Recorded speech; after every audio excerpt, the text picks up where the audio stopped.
You got it, buddy! Good job, Boo Bear! Propeller tail.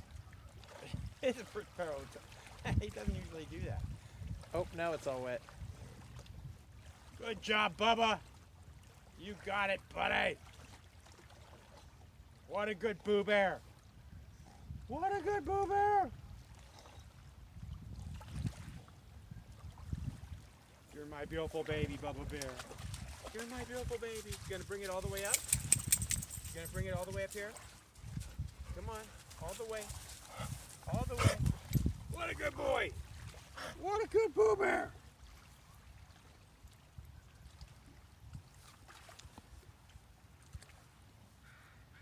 Take a piss.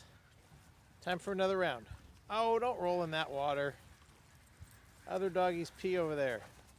All right, ready to go down to the next one? Ready to go down to the next one? Ooh, sha, sha, sha. Ooh, sha, sha, sha. Ooh, sha, sha, sha. Careful, there is somebody fishing right down there by the next one. This trail? I think we're okay, yeah. Just gotta watch out for the fisher dude. How you doing, Boo? Huh? Good swim? Good swim? Yeah? I got the ball. Come on, we got a ball, let's I go. got the ball. That does not look like a limpy dog, but hopefully he won't jump too much and hurt himself in the process. It's the after effects that bother me. You're never sore during the football game, just afterwards.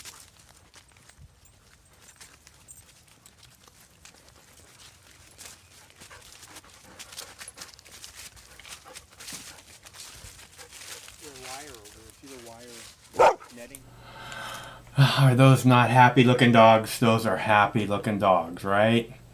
Okay, so let's see, where are we at? Oh, right, everyone is terrorist. You're a terrorist, I'm a terrorist, National Guard are terrorists, the police are terrorists, everybody's terrorist. Protesters, if you're a protester especially, you're a terrorist.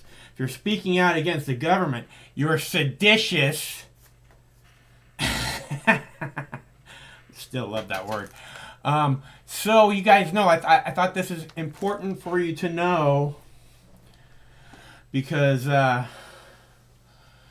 you don't want to be a terrorist, right? I mean, you don't want to get lumped in with the cops. The cops are terrorists now. The Olympian medalists are now terrorists.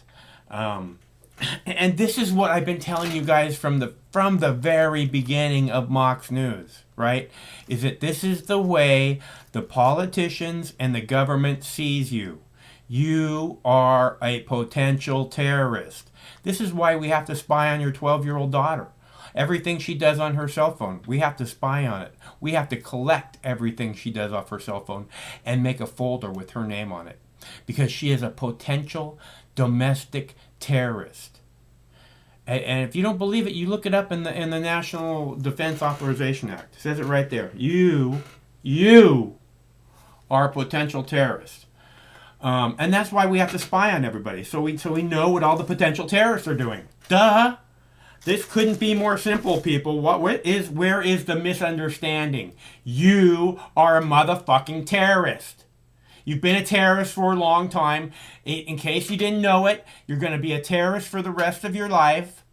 And that's just the way things are in America now.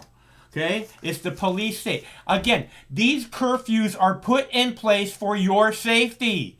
And anyone caught out after curfew will be shot.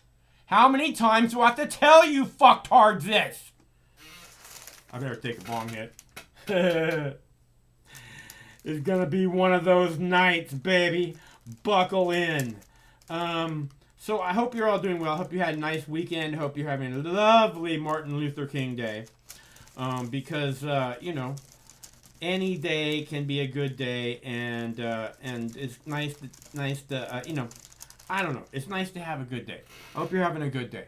I went for a lovely walk with my beautiful babies that you saw at the beginning. They look so happy in that video, don't they? Can you see Boo Boo Bear? You got your face all in the water, buddy. You don't want your face in the water. He's pouting. All right. I told him he had to come and make TVs, and I was like, I'm not gonna make TV. Don't tell me what to do. But he likes making TV. He likes being here. Let's see. So, where was I? Right. Happy Boo Bears. Terrorist. Oh, terrorist Boo Bears. That would be bad. Let's see. Everyone's a terrorist. Okay? If I don't understand why this is so difficult for you people to get. It should be obvious. You know, we've been talking about this for a long time. If you're not a politician, you are a terrorist. Doesn't matter if you're a police officer. Doesn't matter if you're a veteran. Doesn't matter if you're a National Guard guarding the White House and the Capitol right now. You are a potential terrorist. You know, those people, the National Guard, again, they're not there. Remember this.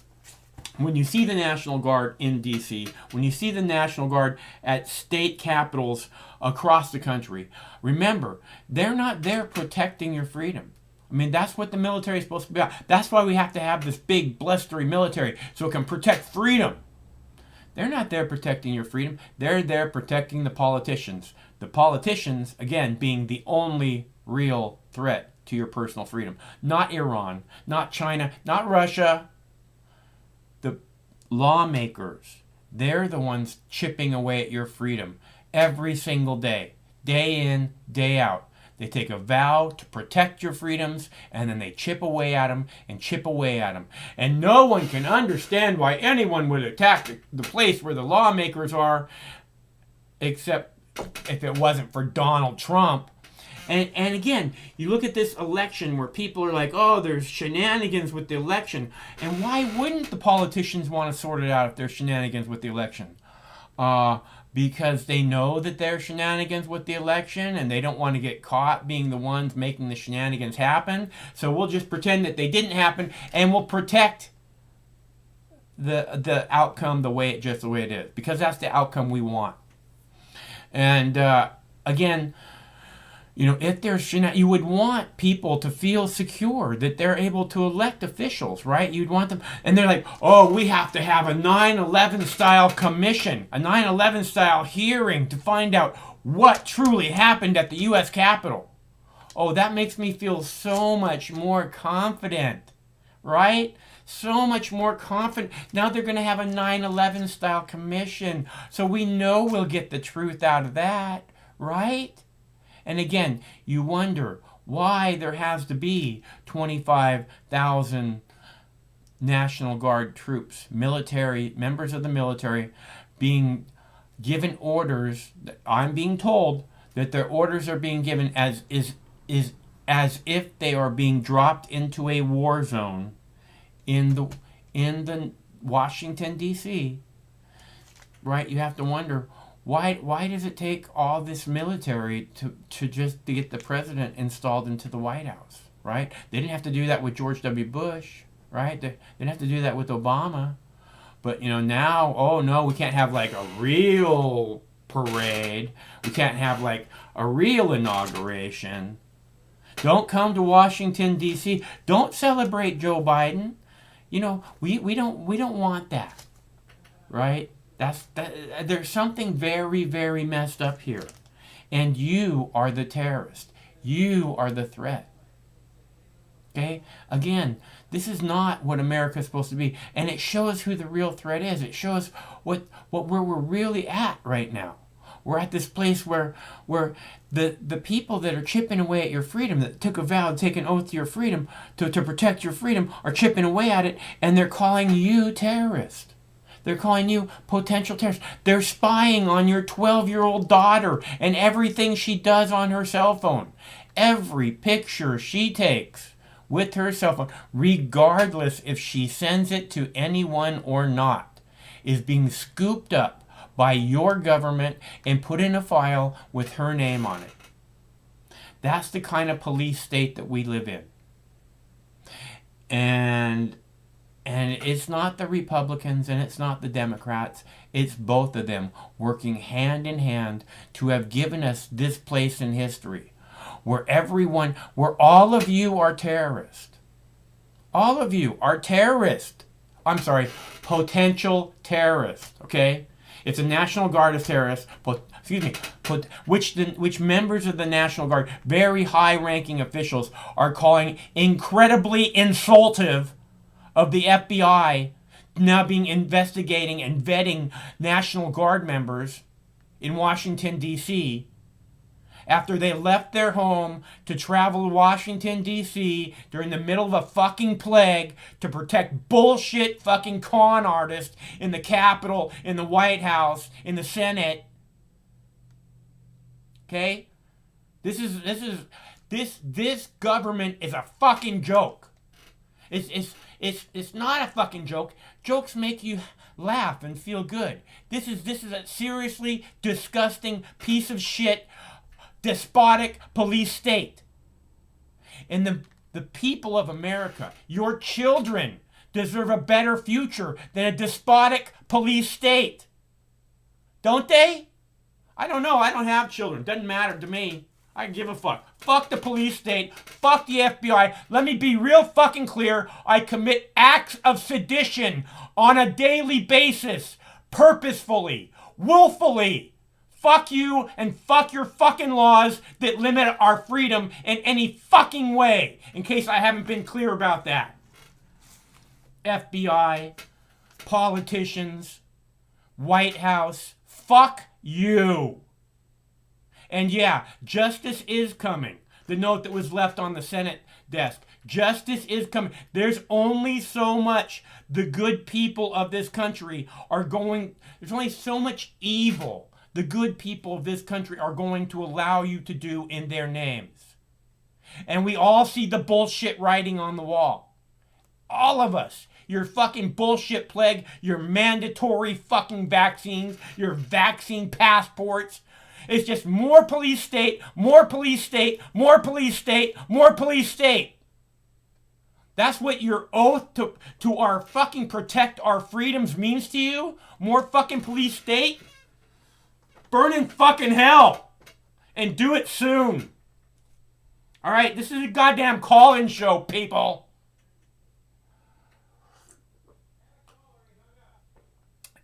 So, please, if you have something to say, we'd really like your input. I think I'm being very clear about where I stand, about how I feel. But it's not about me.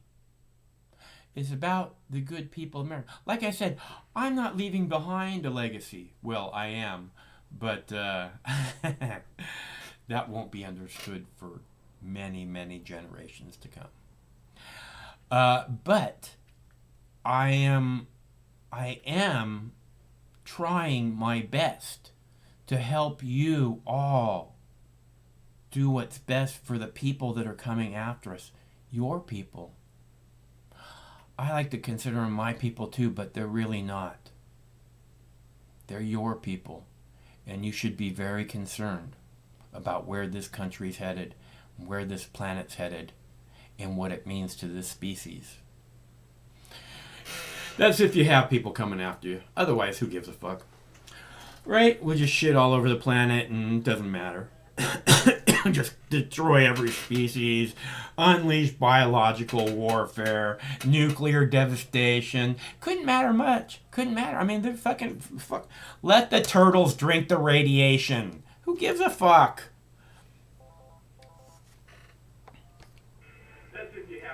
Hello, caller. Hey, dude. What's up, G? I'm feeling like a G. Feeling like a G. Gee whiz. Gee whiz, Bosco. Are you okay? Don't I sound okay? Well, I know you're just disgusted with the American state right now and for the last 25, 30 years, but I'm disgusted everything's with gonna be okay. the Jesus. police state. I'm disgusted with the police state, okay? And it's done in the name of freedom. And it's done by people who call themselves public servants, you know, and it's pure evil. And it just makes me, I want to, you know, this is what drives people to attack the fucking Capitol. You know, they're saying it's our house. We're taking it back from these evil doers that are doing evil in our name. We're done with them. You know? And it's like, oh my God, you spoke out against the government. You're a terrorist. Fuck the government. Yeah, it's just, it's part of the psyop, man. I'm kind of, it's gone so far that, you know, what Eisenhower warned us about in 1958, you know, the rise of the military-industrial complex. We are so far beyond that. We're in the military-industrial, intelligence, academic, political, pharmaceutical, high-tech complex, you know, where it's like we're fighting a giant octopus, and every time you cut off one tentacle, two more grows, you know, so I'm kind of, I had a great day, Mike. Right on. Yeah, I'm not even upset at the fucking satanic government today, because shit is going down. What'd you get your stimulus check?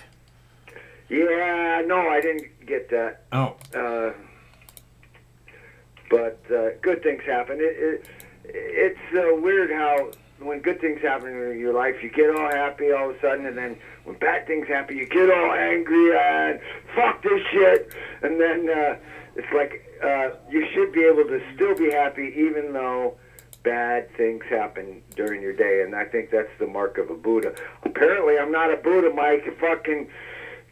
I'm trying and I'm trying and I'm trying. But Well, I think that there are times when anger is justified, and if you're angry because you have to tie your shoe, or you're angry because you know you bumped your hand or your head or something, you know, that's one thing. But if you're angry because there's evil doers doing evil in your name with your tax dollars, you know, I think there's some validity there, you know.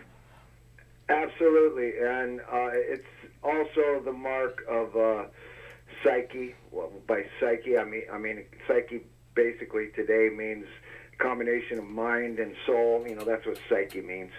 Of a psyche that is engaged and cares about his planet. If you get upset at evil, that means you're a person who cares, and if you engage, it's, you know, that's even better. I mean, a lot of people don't really engage. They don't feel they're powerful enough to engage. They, you know,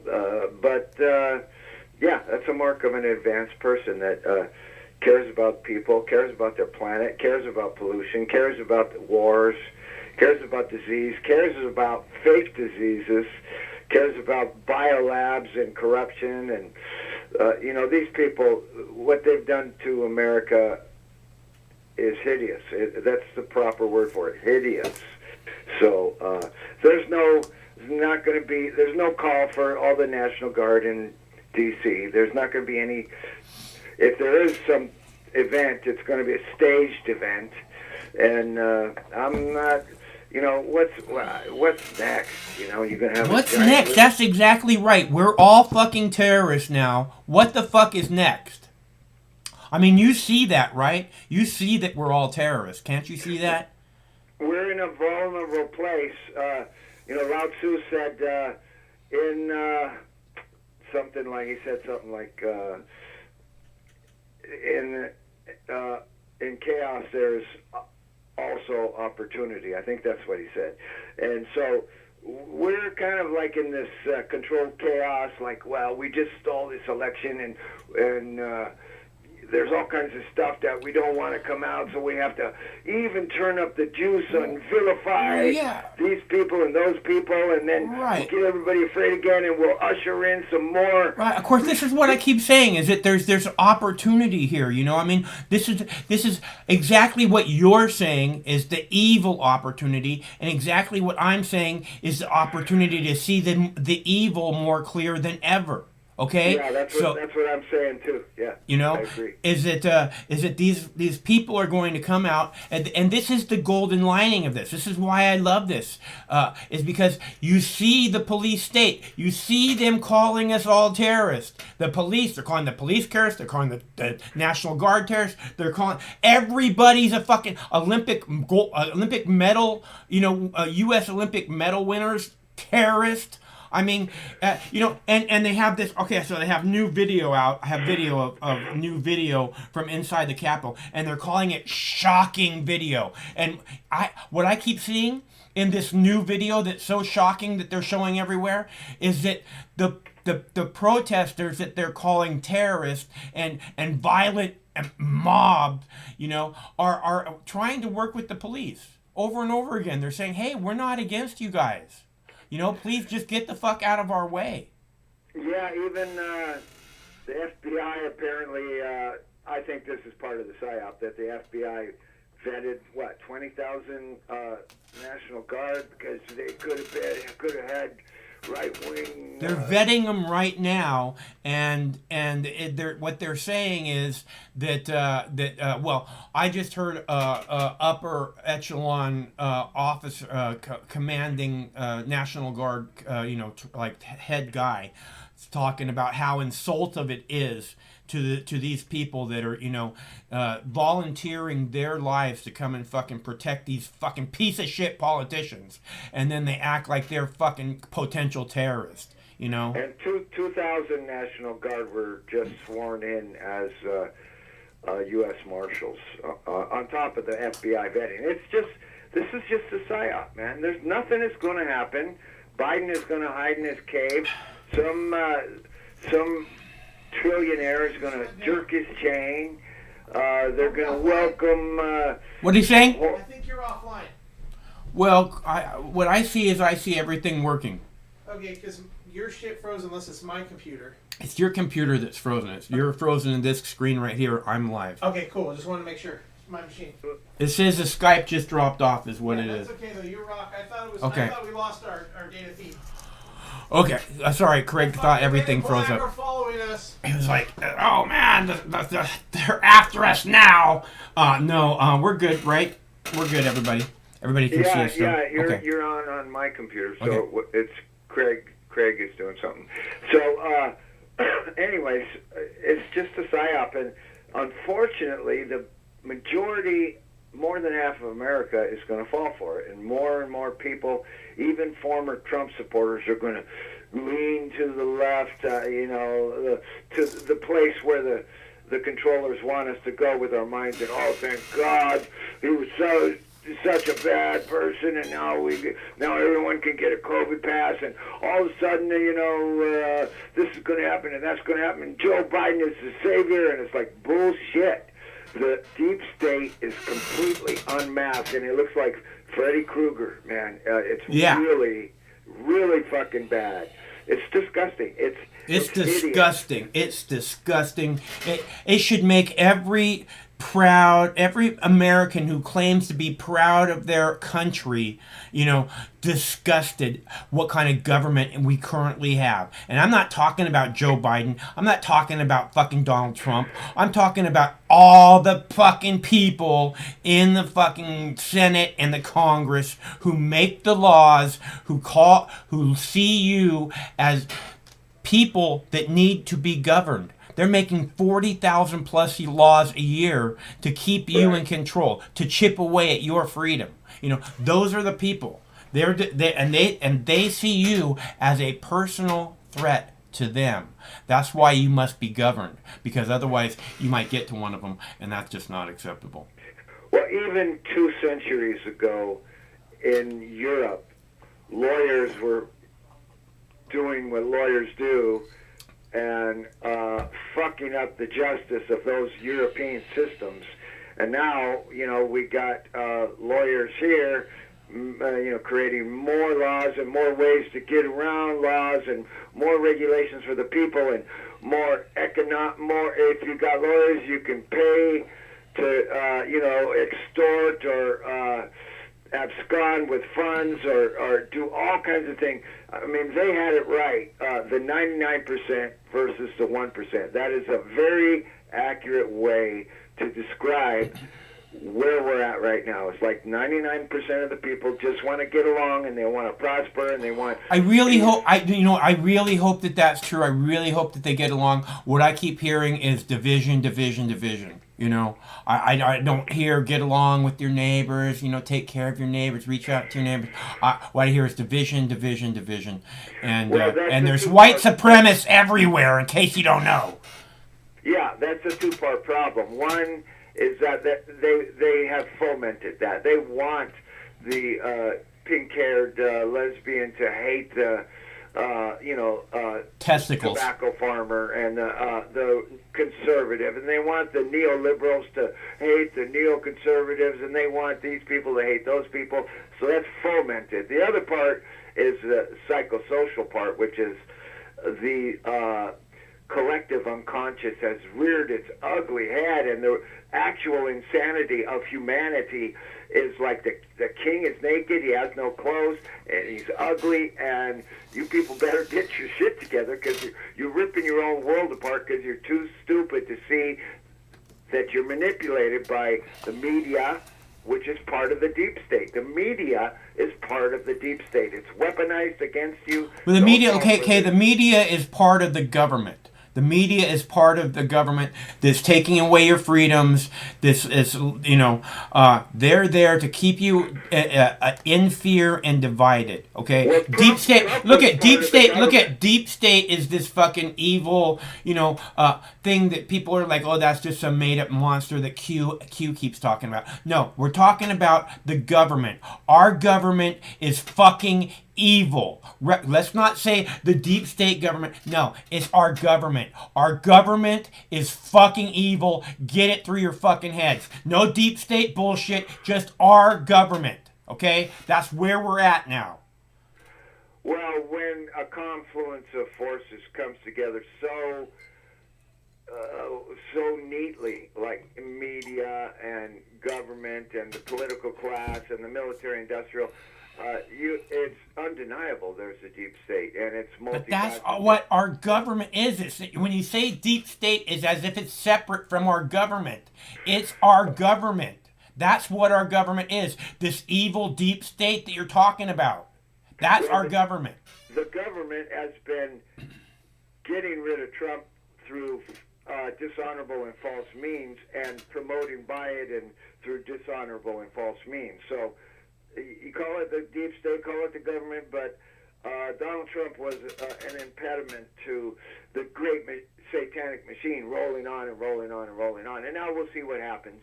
He didn't seem to be a whole big lot of impediment to it, did it? It seemed to roll right on just fine, didn't it? Absolutely, man. Unbelievable.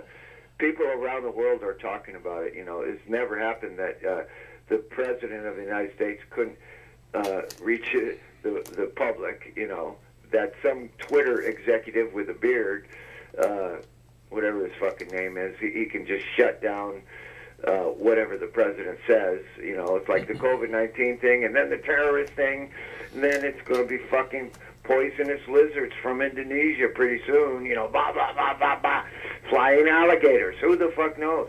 But I feel good, you know, we'll be okay, but we got to recognize the PSYOP. That's step number one. Recognize the PSYOP, and whatever the government wants you to do, don't do it. You know, if they want you to be afraid, be brave. Don't be afraid. Look, it's not being afraid is the programming. Don't buy into the programming, okay? Fear is supposed to be a very momentary thing in your life so that you can make a quick decision. It's a burst of adrenaline so you can decide whether you need to fight or flight. That's what fear is. Momentary. Those decisions aren't supposed to be every step of every minute of every fucking day. Okay? It's supposed to be very momentary. So you're top of the motherfucking food chain on this planet. There is no reason for you to walk around in fear, except for that's what the programming is. Yeah, and you know, the the vaccine is part of the program. And I think in Scandinavia, 30 people already died from the vaccine, older people. And there's lots of bad reactions all over the world. And you don't see that on the media. And they want to shut down all discussion of vaccines and precautions and alternate remedies, and so don't get the jab. Whatever you do, there's people dying, and there's people getting Bell's palsy, and people having serious reactions to this 1 year old. It takes 10 years to make a vaccine if you believe in vaccines at all. This is 1 year. They pushed it through, and people are already dying. So do not get that jab, whatever you do, and do not pay cash for everything. Don't engage in the high tech technocracy. It's a form of control. Whatever they want you to do what's natural and do what's right, and don't fall for the bullshit. That's a bullshit fucking vaccine. It's going to do a hell of a lot more harm than just catching the COVID all by itself. It already has. All right. I mean, all right. So yeah, I mean. All right. I got to take a break. I got to get a bong hit. Just a minute. Yeah, me too. I got to okay. take a hit too. All right. I'll talk to you in a little bit. Take care. Goodbye. All right. So again. Don't buy into the fear. The fear is the major part of the programming. The division is the major part of the programming. Don't buy into that.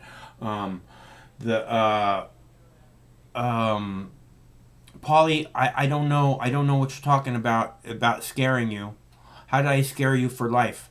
It's not me. It's not me. It's this thing. You've been misprogrammed and then misled into believing that fear is the way you're supposed to live your life. We're supposed to be afraid of everything. You know what you're supposed to be afraid of the most? Is all those people wearing masks. All those people wearing masks, they're scary motherfuckers. They could kill you with a breath. That's all it takes. They're fucking assassins. Assassins lurking everywhere, waiting to breathe on you. Scary shit, man. I'm so scared right now. I'm going to play a video. Hold on. This is about, let's see. This is about, let's see. Okay. This is about protests during the Obama and Bush administrations, which were the presidents before Trump. Okay, the presidents before Trump were Obama and Bush, and they both had major inaugural protests going on, and I don't know how many military were called in, but the people were allowed to attend and made very clear that they were welcome. Of course, there wasn't a plague going on. That helps the police state too, doesn't it? I wonder, my God, the plague does help the police state. Oh my God. And while the events of January 6th, 2021 will go down in history, the freedom to protest is a core part of American democracy, and public dissent over the transition of presidential power is nothing new. Tonight, we take a quick look back at some of the notable presidential transition protests in our country's past. January 6, 2021 is now etched in the minds of most Americans. A violent mob illegally entering the U.S. Capitol, multiple deaths, numerous arrests, supporters of outgoing President Donald Trump upset at the election results, and the looming inauguration of Joe Biden as the 46th American president. Although the events are unprecedented, the protests surrounding a presidential inauguration are not. Just over 4 years ago, in November of 2016, thousands of people took to streets across the country to protest the election of Donald Trump. Most of those protests remained peaceful, but there were pockets of violence. 8 years earlier, violence and attacks on people of color coincided with the election of Barack Obama as the 44th president of the United States and the first black man voted into the highest office in the land. And ahead of George W. Bush's first inauguration after the 2000 election, thousands of protesters gathered at the U.S. Capitol after the Supreme Court settled a Florida recount dispute between Bush, a Republican, and Democratic candidate Al Gore. Demonstrators again showed up 4 years later during Bush's second inauguration, many of those protesters there to speak out against the Iraq War. There were significant protests at both of President Nixon's inauguration ceremonies, a few hundred at his first, including anti-war protesters, and tens of thousands of anti-war protesters gathered in D.C. for Nixon's second inauguration. And back in 1913, ahead of the inauguration of President Woodrow Wilson, thousands of women marched in D.C. advocating for women's rights. And as for this week's inauguration, officials in D.C. are asking people to stay home and instead experience the ceremony virtually or on television. With a new president comes a new staff. And here to give us some insight into the staff transition is Johanna Maska. She is a host of the award-winning podcast, Pod is a Woman. Maska's... All right, so we don't need to hear what she has to say. I got the bong heated up. Okay, so I know, I saw this, okay? Okay. You're distracting me. The reason that there's protest at the Obama inauguration, the reason that there's protest at the Bush inauguration, the reason that there's protest at the Biden there won't be protest at the Biden inauguration, I guess. But the reason that there's protest at the previous president's inauguration, before we were in the middle of our moving into our next phase of this despotic police state nation, the reason that there were protests is because that's what America is about.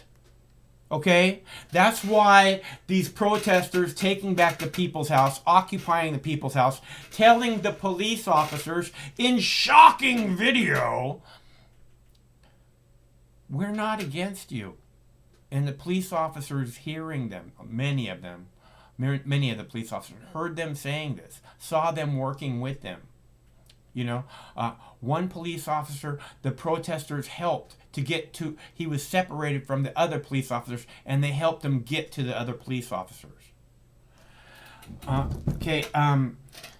Again, as I've said over and over again, the protesters in the Capitol on January 6th being very nonviolent, in my opinion, because violent protesters would have looked extremely differently, right? There wouldn't be a whole lot left of the Capitol building except for smoldering rubble. Those people were extremely nonviolent. And we get to hear shocking video and domestic terrorists.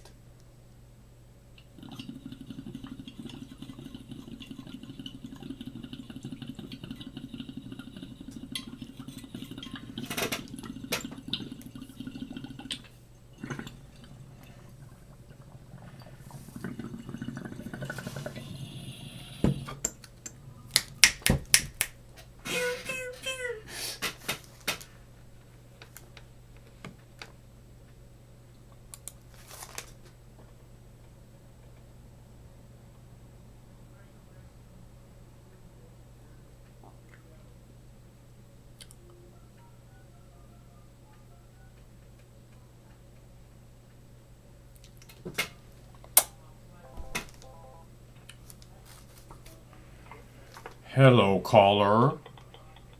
Hey, Mike, how are you doing tonight? I am doing good. How about you, Chris? All right. I took a couple of days off, just been kind of chilling and processing a lot of information. Okay, yeah, I hear you. Yeah, can you hear me? Am I digitalizing? A little bit, but I was thinking that maybe you had a tree down or something like that, and that's why you weren't calling. But I'm glad to hear it wasn't that. No. It was really just I started writing again. I haven't been writing for about 6 months, so that's a good thing, Mike. And I've just been really preoccupied and busy lately.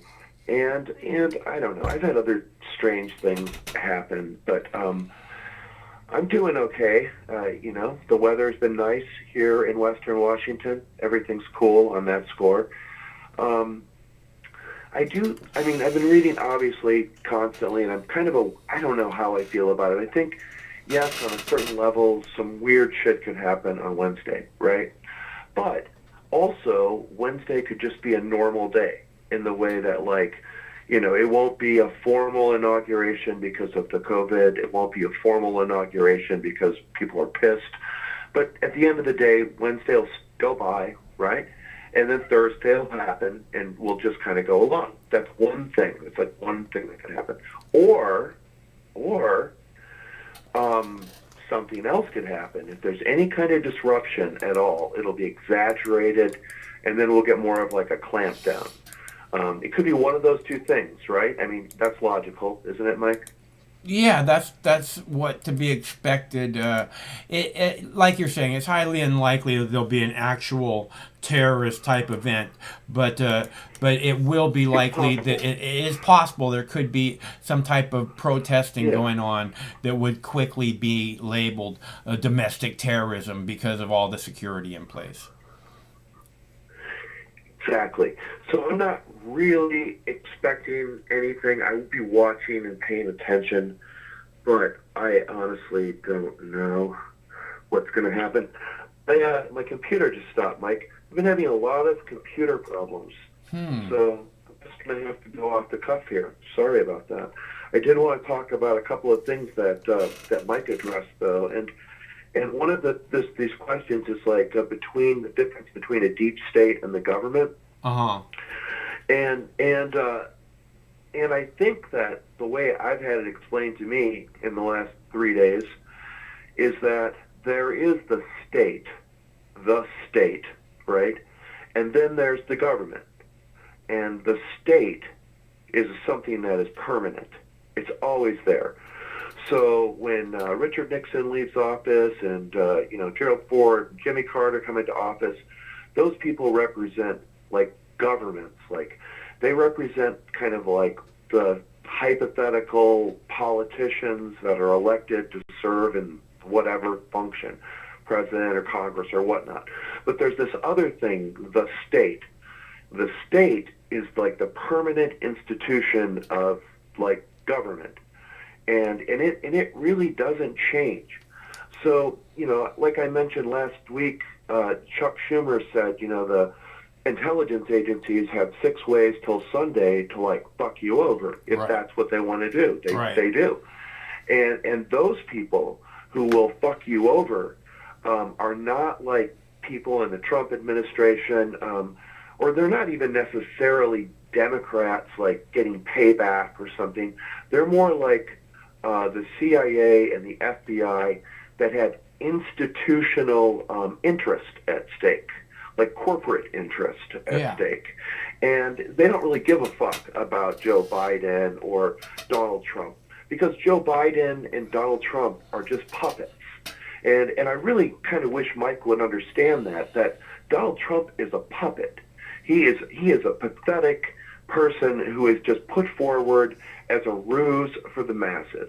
The people who were called the deplorables by Hillary Clinton, they dug down the bottom of the fucking rubbish bin and they found this weird character, Donald Trump, and they pulled him out, and then he was promoted by television stations and he's led us.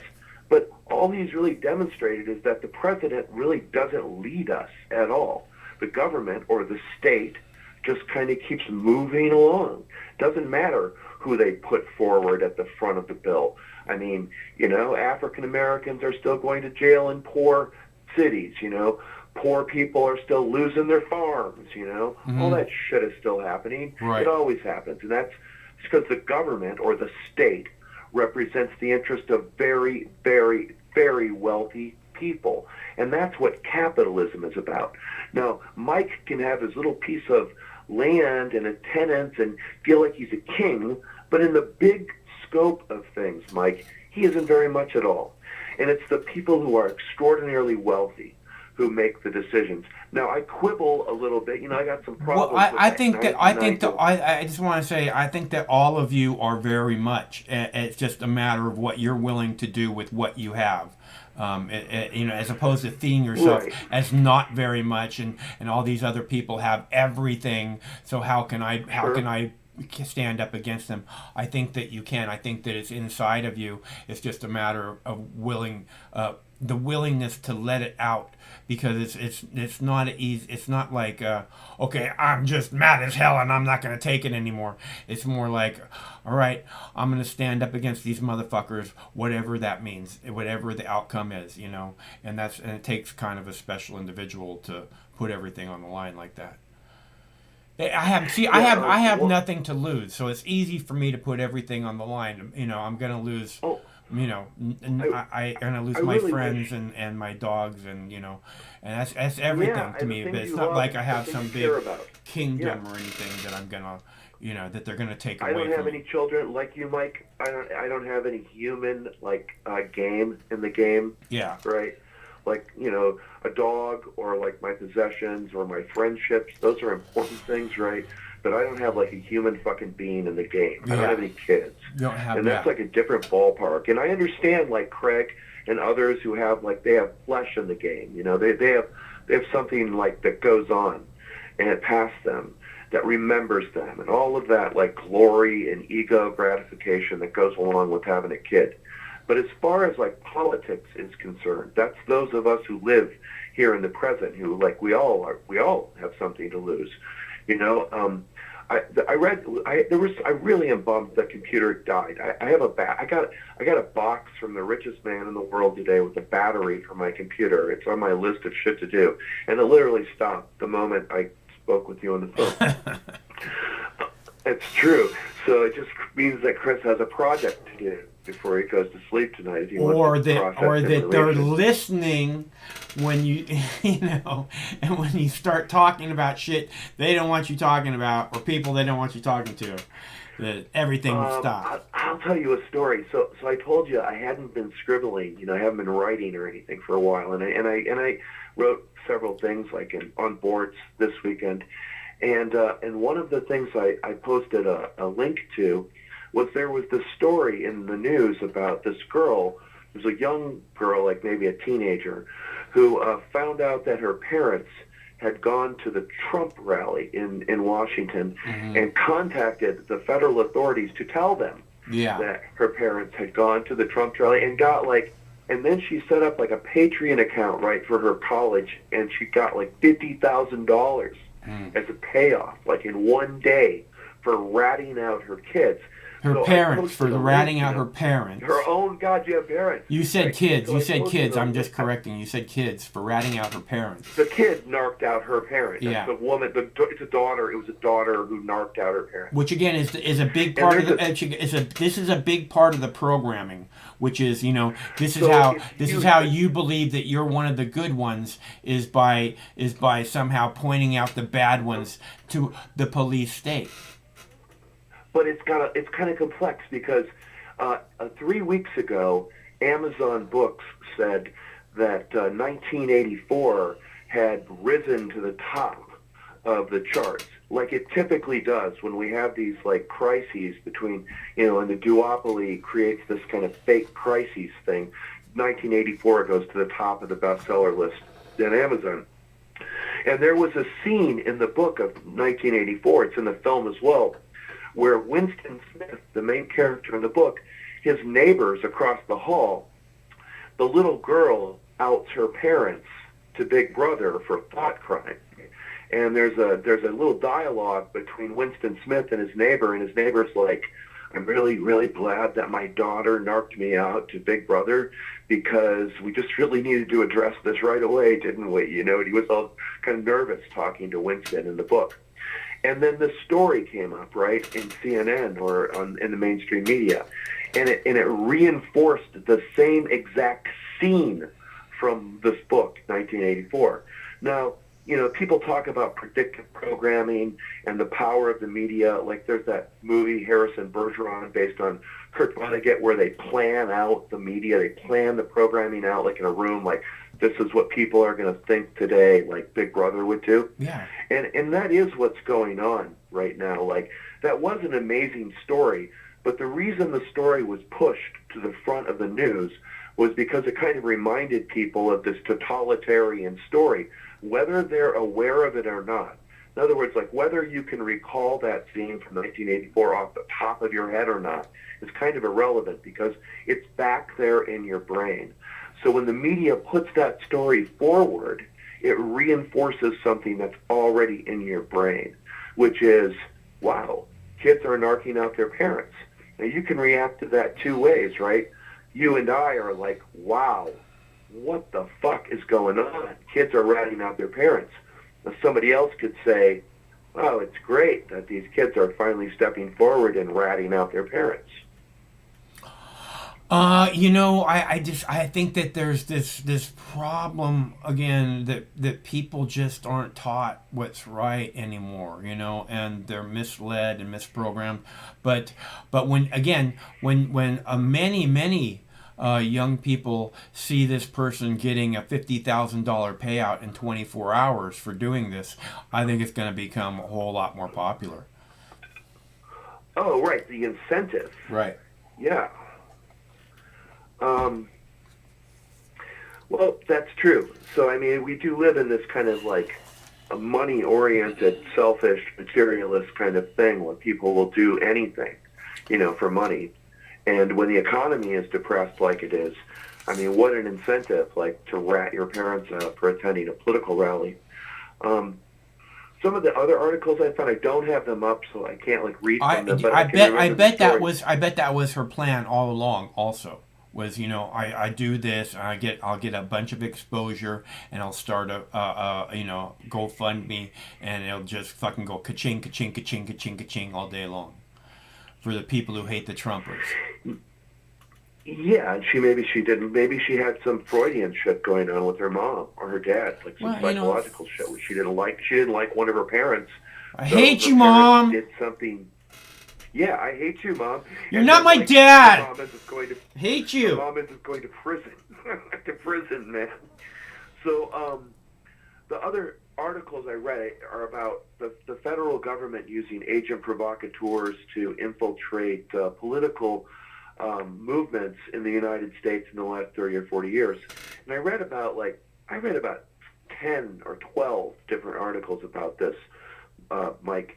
And some of the examples were ones I've used before. In Ohio, in 2012, after Occupy Wall Street, they convinced these anarchists, like a Fedi, like an agent, showed up with this group of anarchists and said, hey, have you ever thought about blowing up a bridge? Hey, do you need some explosives? Hey, could I drive you with the explosives I've given to you with the idea of blowing up the bridge? What do you say? That happened, right, in Ohio. And that's one example.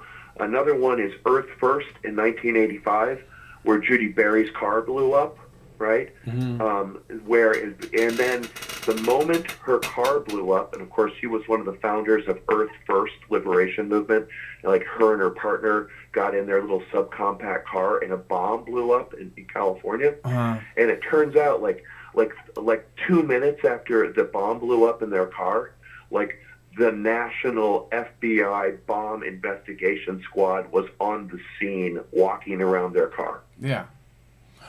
Well, yeah, I posted examples, of this is a regular thing, not as dramatic, but you'll see protests going on. I remember I posted a protest going on in Canada. I can't remember if it was Occupy or something else. And they showed the news actually showed a cop infiltrate the protesters, dressed as a protester, and then throw a big old rock at the cops, and then the cops went all crazy with the pepper spray and the rubber bullets and shit, and it was and the protesters immediately out of this guy, this guy right here, they grab him and turn him over to the cops, and we've seen that a lot too. We've watched the protesters. Again, the protesters, they're not there to fucking make problems with the cops. They're there to demand that their government hear their voices. That's the American way. Well, I think that this is being it's kind of being mixed up a lot as well. What the events that happened are being intentionally mixed up, right? Let me give you an example. The people who went to Seattle to demonstrate against the World Trade Organization in 1999. 50,000 people were on the streets of Seattle. Like 45,000 of those people on that Tuesday, in the end of November, they left and went home. Right? 5,000 people remained and occupied the streets, and then that number withered away as the night went on. And then the cops ended up chasing them neighborhood by neighborhood by neighborhood by neighborhood through the city, up Capitol Hill and towards the university, you know. But the point being is that the people who were engaging with the police, right, were just a fraction of the larger group that went to attend the demonstration.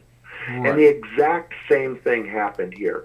There were like 100,000, 50 to 100,000 people watching the president's speech, right? And of that group, several thousand peeled off. And of that group, only several hundred, 500 people might have made it into the building. So the people who made it into the building were determined to make it into the building. However, my question, and the reason I use these examples are, and I talked with a longtime activist today about this, and what I said to him is this: I said, every demonstration that I've ever seen, when they resist the police and they destroy property, I never want to say it's an agent provocateur, because I never want to take the agency away from the people who are doing what they are doing, by calling you a cop or something. You want to imagine people are doing what they're doing because they're doing what they're doing with intent. But it turns out, like I read to you, or like, what I'm trying to find for you, these examples, there have been many examples where it's the FBI that has, I was looking at the rules of engagement. Glenn Greenwald wrote a story about like 5 years ago about what the FBI's rules of engagement are when they deal with political groups. And there's these crazy rules, like an FBI agent can attend a political meeting like 5 times or something before he's actually declared like before these different terms start to apply. And he's allowed to raise his hand and ask questions in direct conversation. He's allowed to do that. And there's just a certain line where then he's not allowed to do that. But then the article says the FBI does it all the time. And it's just naive to imagine that these groups were not heavily infiltrated by the federal government. Every single, the socialist, the anarchist, the black bloc, the Democratic Party, the Republican Party, the fucking Libertarian Party, every single political institution in the United States with more than 10 people is infiltrated by the federal government. I'm telling you, they're taking every fucking picture your 12-year-old daughter takes with her cell phone, regardless if she sends it anywhere or not. I'm not playing. It's the real deal, man. They're everywhere. They're listening to everything, and they're building files on all of you. Yeah, it's straight up. It's totalitarianism. It's like this, and what that means is, that means that the government controls every aspect of our life, and that's whether we want to believe it does or not. So it's just like in the Matrix, right? In the Matrix, like 99.99% of the people in the reality of the Matrix, they were fine with it. It was that way in Nazi Germany, too. Like 90% of the people in Nazi Germany, they thought it was great. They had no problems with it. So I don't know that that's true. I mean, there's a. You think people dissented? I don't think that they dissented. I don't think there was an option to dissent. Okay. Well, there was like the White Rose Society, right? Sophie Scholl, they distributed pamphlets in Munich. There was college students, and they got caught, and they were executed in public. Like I said, there's no right to dissent. There's no right to dissent. So they, that's. I mean, so you don't know that it was 90% of the people went along with it. It was that there wasn't another option, Right. I got that one, Mike. But I mean, at this point in time, how the hell do you know? And this is like another question I had this weekend. It's like, when you're scribbling or something, how do you know what is and isn't acceptable speech? Like, it isn't like the NSA sends you a pamphlet in the mail or a booklet in the mail and says, here's the 10 things you can say and the 20 things you can't say, right? It's like they decide on, depending on like the moment they want to say something, what speech is and isn't acceptable, right? So at that point, it is like a totalitarian society because you don't know what you can and you can't say, right? It is look at if you're right now, if you're going and you're speaking out against the government, you are a potential. You're a terrorist. You're all fucking terrorists. You don't have to speak out against your government. Okay, I've shown you this again and again. Police, the National Guard, medal-winning U.S. Olympians. Terrorists. You're all fucking terrorists. And those people that protested and occupied the Capitol were very peaceful. You should understand that. It should be easy to understand if you're not brainwashed by the media. Yeah. Well, you know, one thing I admire about you, Mike, and I have the same streak, and I know even though you know, I have unique politics, but I would say I'm an anti-authoritarian, like, and I've been that way like my whole life. And I'm pretty sure that Mike from Southern California and many of the people in chat, whatever their differences are mostly anti-authoritarians. And they only make up like a smaller section of the bigger culture. That's just like psychology or like basic, human nature. It's easier to blend in. It's easier to blend in than to stand out. It's like you said. That's just nature. Deers know it. Everything in nature knows that. Well, anti-authoritarians have the desire to question unjust authority. They don't question all authority, just unjust authority, and they also are frequently diagnosed with. This is from an article I read from 2012. They're frequently diagnosed with ADHD or ODD. And those two diagnoses let psychiatrists give kids like risperidol, Seroquel, and other like mood-enhancing drugs or sedatives so that they can control kids who exhibit what this psychiatrist I read said anti-authoritarian behavior. So, like the article was written in 2012, but he said like in the 10 years before. So that'd be like from 2000 to 2012. He said that there was like an increase of like, huge amounts, like 700% or something, 7 times, right? The amount of drugs that were being prescribed to kids, like between like 6 and like 18, kids who are, kids and kids who are teenagers getting these incredibly intense drugs. And that a lot of the reasons it may be is just because they were exhibiting anti-authoritarian behavior. But when they go to their psychiatrist, right, and they say, what the psychiatrist says, like, well, what's your problem? And then the kid or the person says, well, this is my problem. The person who's diagnosing them tends to be an authoritarian. Right. Because they've gone through 12 years of school, and doctors they have a car payment, they have a mortgage payment. Doctors hate being questioned about anything. Like to the point of if they could, they would look at you in the eyes and say, "How dare you question what I'm telling you?" That's how much they hate it. But they're trained to fucking hold that response in. So they're major authoritarians. Is what I'm saying. The same article said that, if Albert Einstein had been alive today, we would have never, found out all of the things that he discovered, because if he had had to have been treated the same way we treat our children in the United States. Yeah. Because like he hated school, he didn't like to go to school at all. He like had to take his college entrance exams twice. He worked odd jobs. He was like argumentative, like as a child. He asked a lot of questions and was very suspicious and skeptical. And he would have been diagnosed with these like opposition defiant disorder. Yeah. Like he had the diagnosis. So it doesn't mean that you're smart. It just means that like you question a lot, or you don't accept authority on its base. Like as somebody tells you something and you don't trust them, or you don't think that they're moral, you're more likely to be outspoken and to question.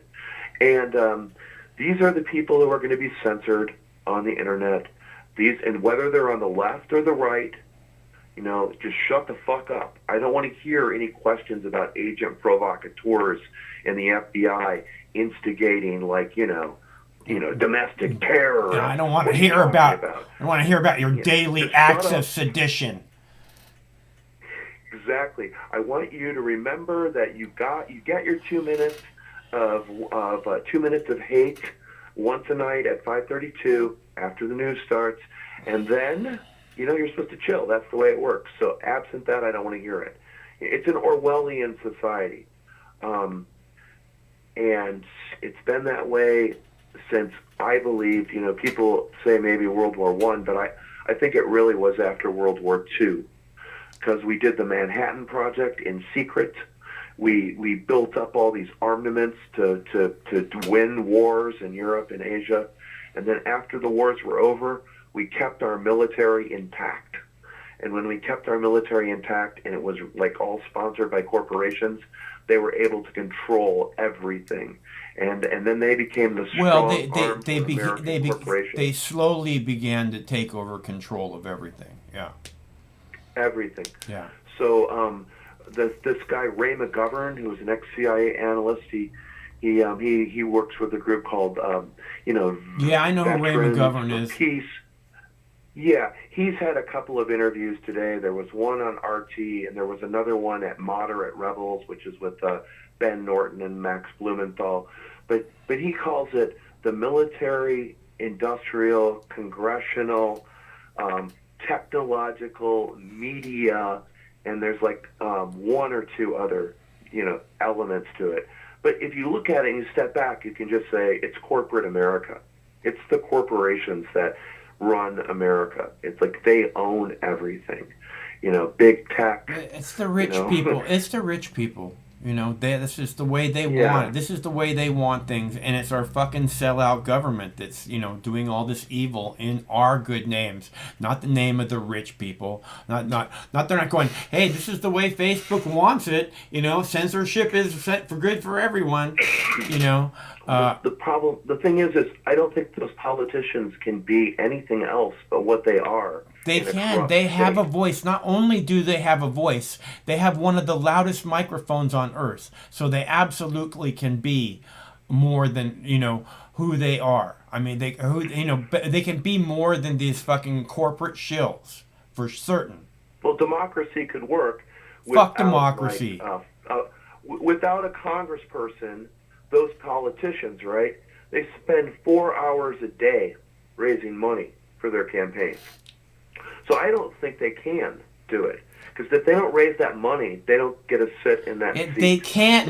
Here's the deal, okay? If you stand up and you speak out for freedom, and you speak out for freedom, and you show that you're fighting for freedom, you're just going to get more and more people on your side. And maybe it might not be enough to compete with the guy who's got all the corporate money on his side. You might not get that much money, but you'll have the support of the people, So, yeah, and they're choosing, they're choosing to sell out. It's a choice they make.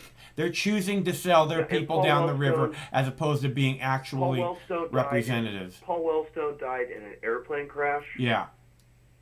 Shortly after 9/11. Yeah. He was about the only person, like using the criteria that you just explained to me, that's about the only fucking human being in my brain I can think of who even comes close to that. And that guy died 40 years ago.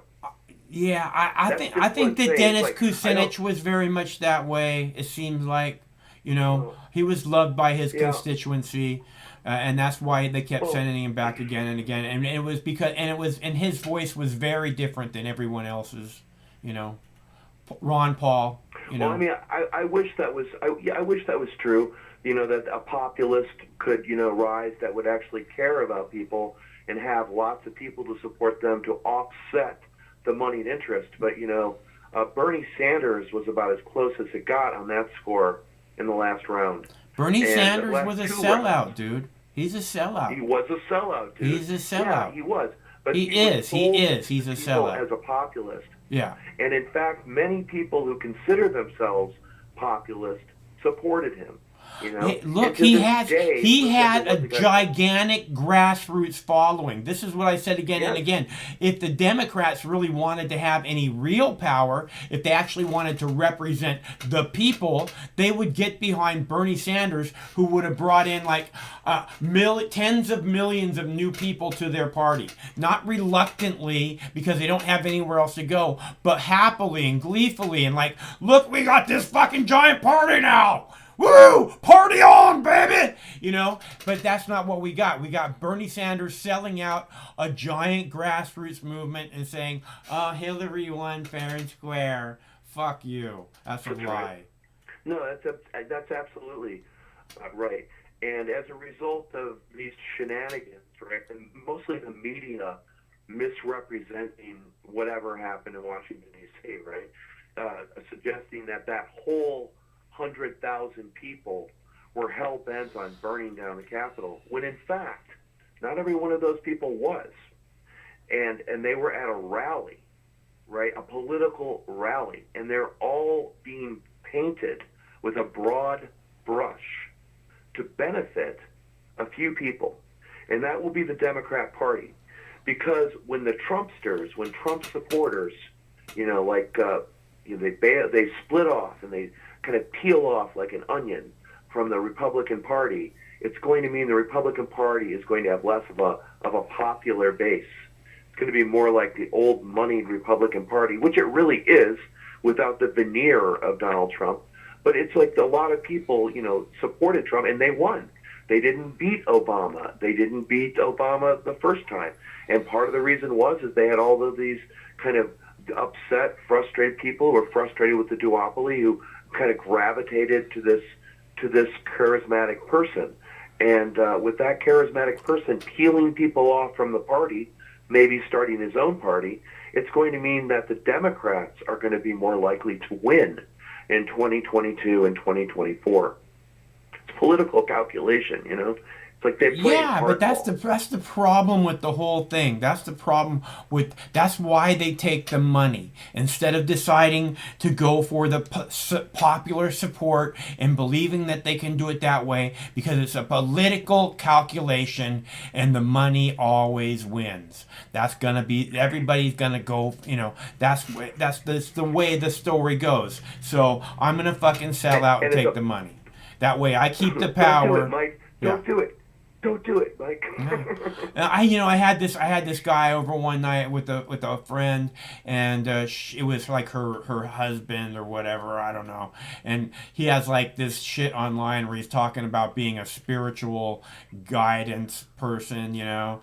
And I was telling him about, he was asking me about some of the stuff I've done, and I was explaining, you know, my career, and he's like, "Oh, don't worry, you'll get the chance to sell out."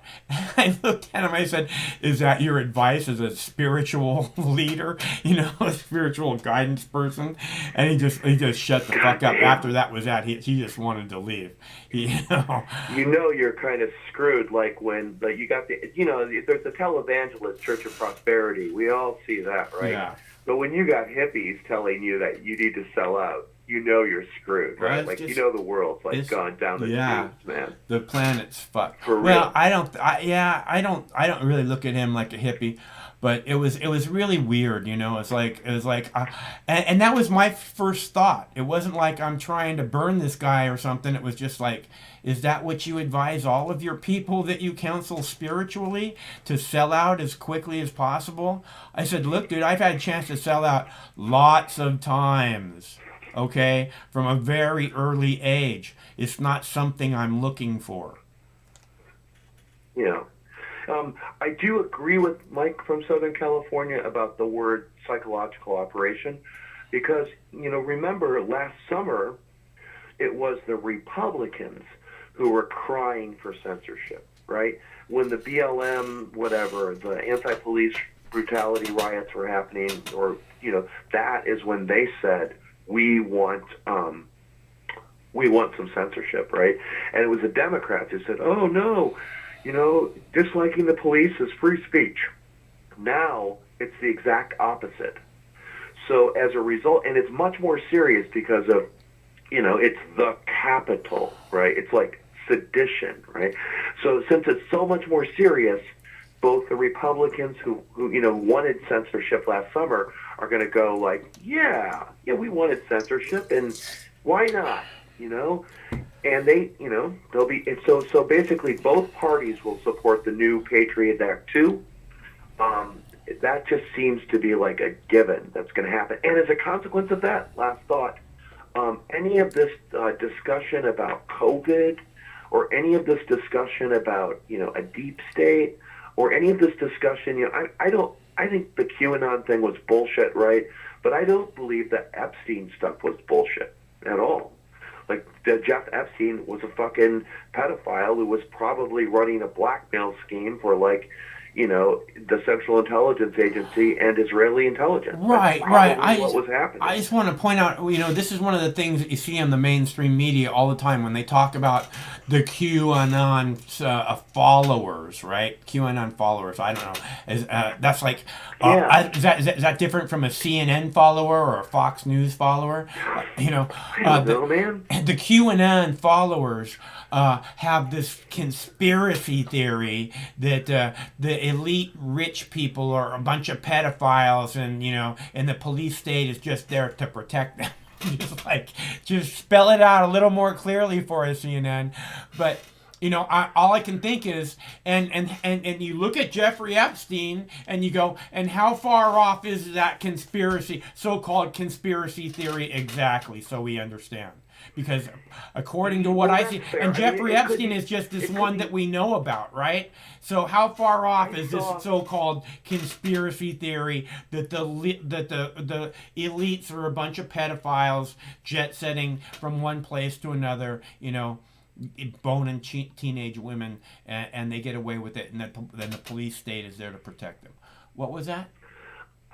I saw a photograph today, Mike, of Larry Summers, who I believe was like Barack Obama's Treasury Secretary or in charge of his, organization of economic advisors or whatever. He's like one of the lead economists on Obama team, Larry Summers. Yeah. I saw a photograph of, he used to be the president of Harvard University, and Jeffrey Epstein, of course, gave tons of money to Harvard University, and therefore, they interacted with each other. So I saw, a photograph of them sitting at a big table today, and, from 10 years ago. And it's just of course, that makes sense. This guy, Jeffrey Epstein, who did not graduate from college, taught at a prep school without even graduating from college, right? And then ended up becoming a broker because he's such a math genius. It's just pretty crazy. His story doesn't make any sense. It doesn't make any sense. But if you look at his story, it's he got a job at a prep school without even a college degree.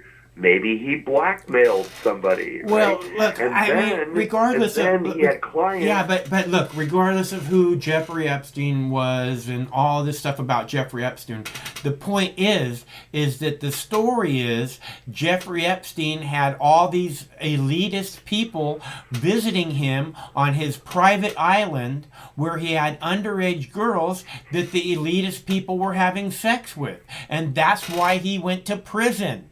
Okay, so if that's why he went to prison, and those are what the facts are, then how they say about these QAnon followers, which again is, I don't know how different that is from a CNN follower or a Fox News follower. It seems very similar to me, but a QAnon follower, believes in this crazy conspiracy theory that there's this elitist ring of pedophiles, and the police state is just there to protect them. Again, how far off can that possibly be? Jeffrey Epstein was a known entity forever, and the police state did nothing but apparently protect him. And then, Mike, I don't know the details about the QAnon because I just haven't taken it very seriously. I'm just saying. There are a lot of pedophile rings that I actually know about that are real, that I don't have to imagine they're real. Yeah. And also, every piece of really good psychological operations includes elements of real information. Yeah. So when you really want to fuck with somebody's mind, you don't just tell them a completely crazy story. You tell them a crazy story that has many pieces of truth to it. Right. And that gives it legitimacy. That's how you fuck with people's brains. Instead of looking at real research. So like I said, I would have to do my own research. I don't know anything about QAnon either. I'm really not talking about QAnon, and I'm really not talking about QAnon followers. What I'm talking about is the way the media acts like this is like that there's this crazy conspiracy theory that there's elitist rich people that the police state protects running around, and this major pedophile ring and blah, blah, blah, and from what I've seen in the last few years, maybe that's not such a crazy theory, and I don't, but for the media to just portray it that way over and over again, my point is it's not about Jeffrey Epstein, it's not about the QAnon followers, it's that the media is, again, protecting the elitist pedophile ring by acting like that could never happen, Well, like Ray McGovern was saying, the media is just part of the whole program, so of course they're going to tell you that. But I got this book in my hand right now. It's called The CIA as Organized Crime, How Illegal Operations Corrupt America and the World by Douglas Valentine. And one of the chapters talks about organized crime, like the mob. Right? Mm-hmm. And the mob worked with the CIA in the 1930s, the 1940s, the 1950s, the 1960s. They smuggled heroin into ports in France. They infiltrated union organizations in Europe. They probably did blackmail because that's what the mob does. Is the mob they would get they probably did assassinations and stuff. And they do assassinations too. So there was a lot of overlap in their business, right? And the CIA learned from the mob about some of these tactics, like the one sexual blackmail and honeypots, right? That there's a direct connection there between these two organizations. So that's the kind of mentality that's going on here. It's like entrapment, blackmail. So is there pedophilia going on? Sure. Do people like to fuck, and do they fuck kids? Of course people do that, right? But it doesn't really become a big deal until you've got a videotape of it or a photograph of it, and then you can go to that's not true. Remember, that's not true. No, it's not true. It's a big deal regardless of you having a video of it or not. But it's much more private, look, the exploitation of children. Yeah, it's a big deal. Of course it is. Yeah, so but it's the blackmail and the power dynamics, right? And the honeypot, the setting up of the politicians and everything. Yes. Yeah. And powerful people in community, not just in Washington, but whatever in Seattle or anywhere like you said, any powerful type of people, judges, corporate people, anybody that they think they can use later. And again, this is exactly why they are collecting every photo that your 12-year-old daughter takes with her cell phone, regardless if she sends it anywhere or not. Is because they're building a file so that when she gets into a position of power, or when she gets into a position where they'd like to manipulate her for this or that, they have a file on her and go, oh, remember when you were doing this? We do.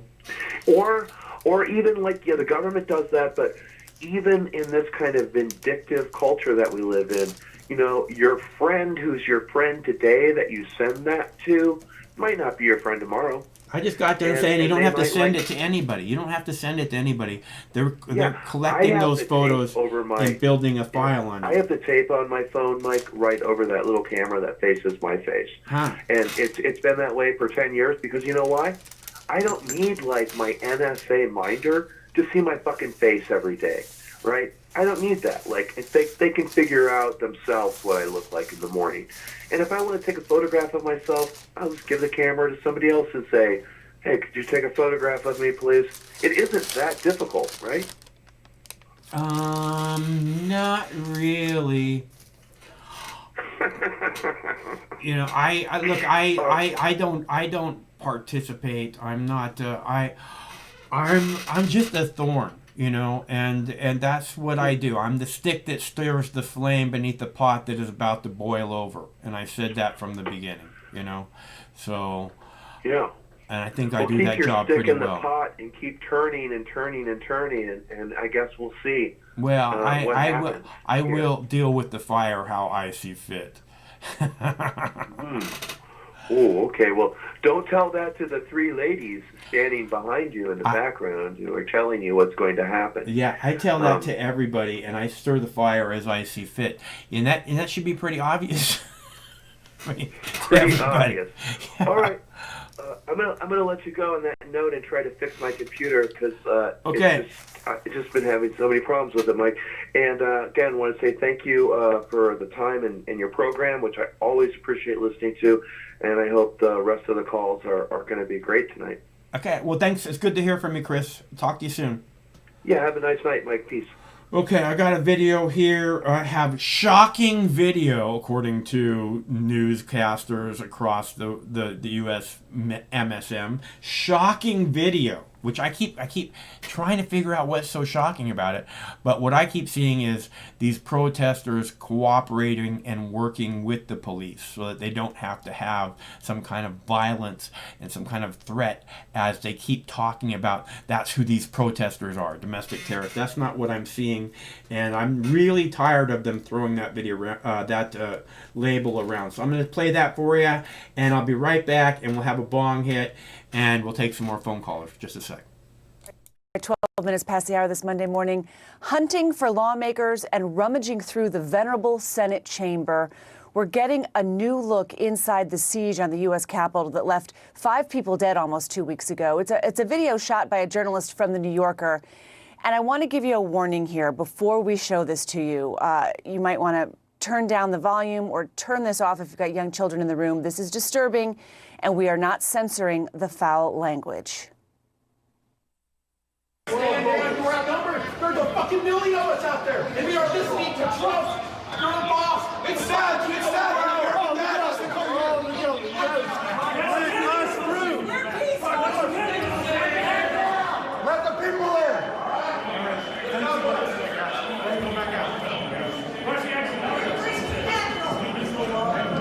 Hey, it ain't safe for you guys.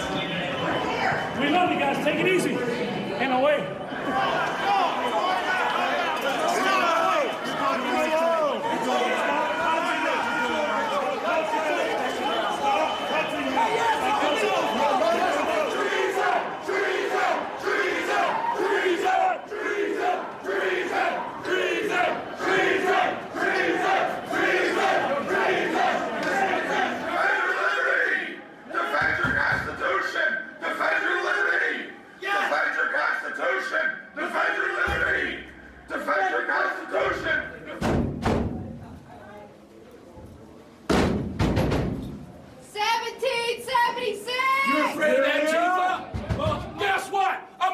Showed up!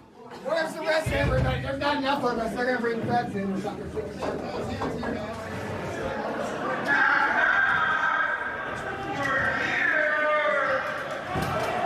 the Senate?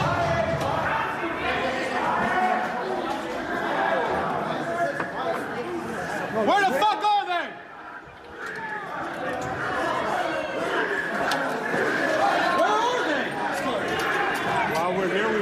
Set up a government. Hey, let's take a seat, people! Let's take a seat! Nancy Pelosi. Let's vote on some shit. Where the fuck is Nancy? We pay for it. This is our house.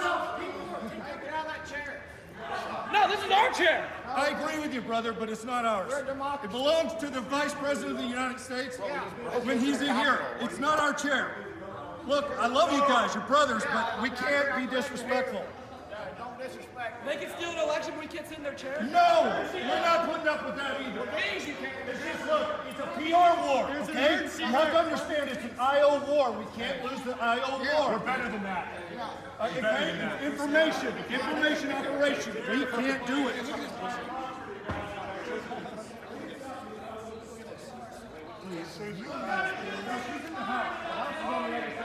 I want to just get a snap of that. Yeah, I took a picture. Hey, how did y'all get down there? We're downstairs. And look here, look. Ted Cruz's objection to the Arizona. His objection. He was going to sell us out all along. Really? Look, objection to counting electoral votes of the state of Arizona. Can I get a photo of that? Wait, no, that's no, that's actually okay. All right. I'm He's pissed. with us. He's with us. There's got to be something in here we can fucking use against these scumbags. We're acting a fool, man! America's a republic. Oh no, this is good stuff. Hey! We're acting a fool! No, this is good. This is all good. This is something that's talking about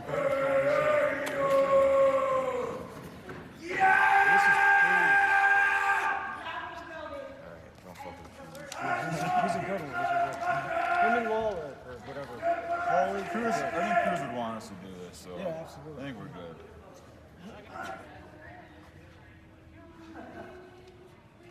Hey! Fucking hey, man.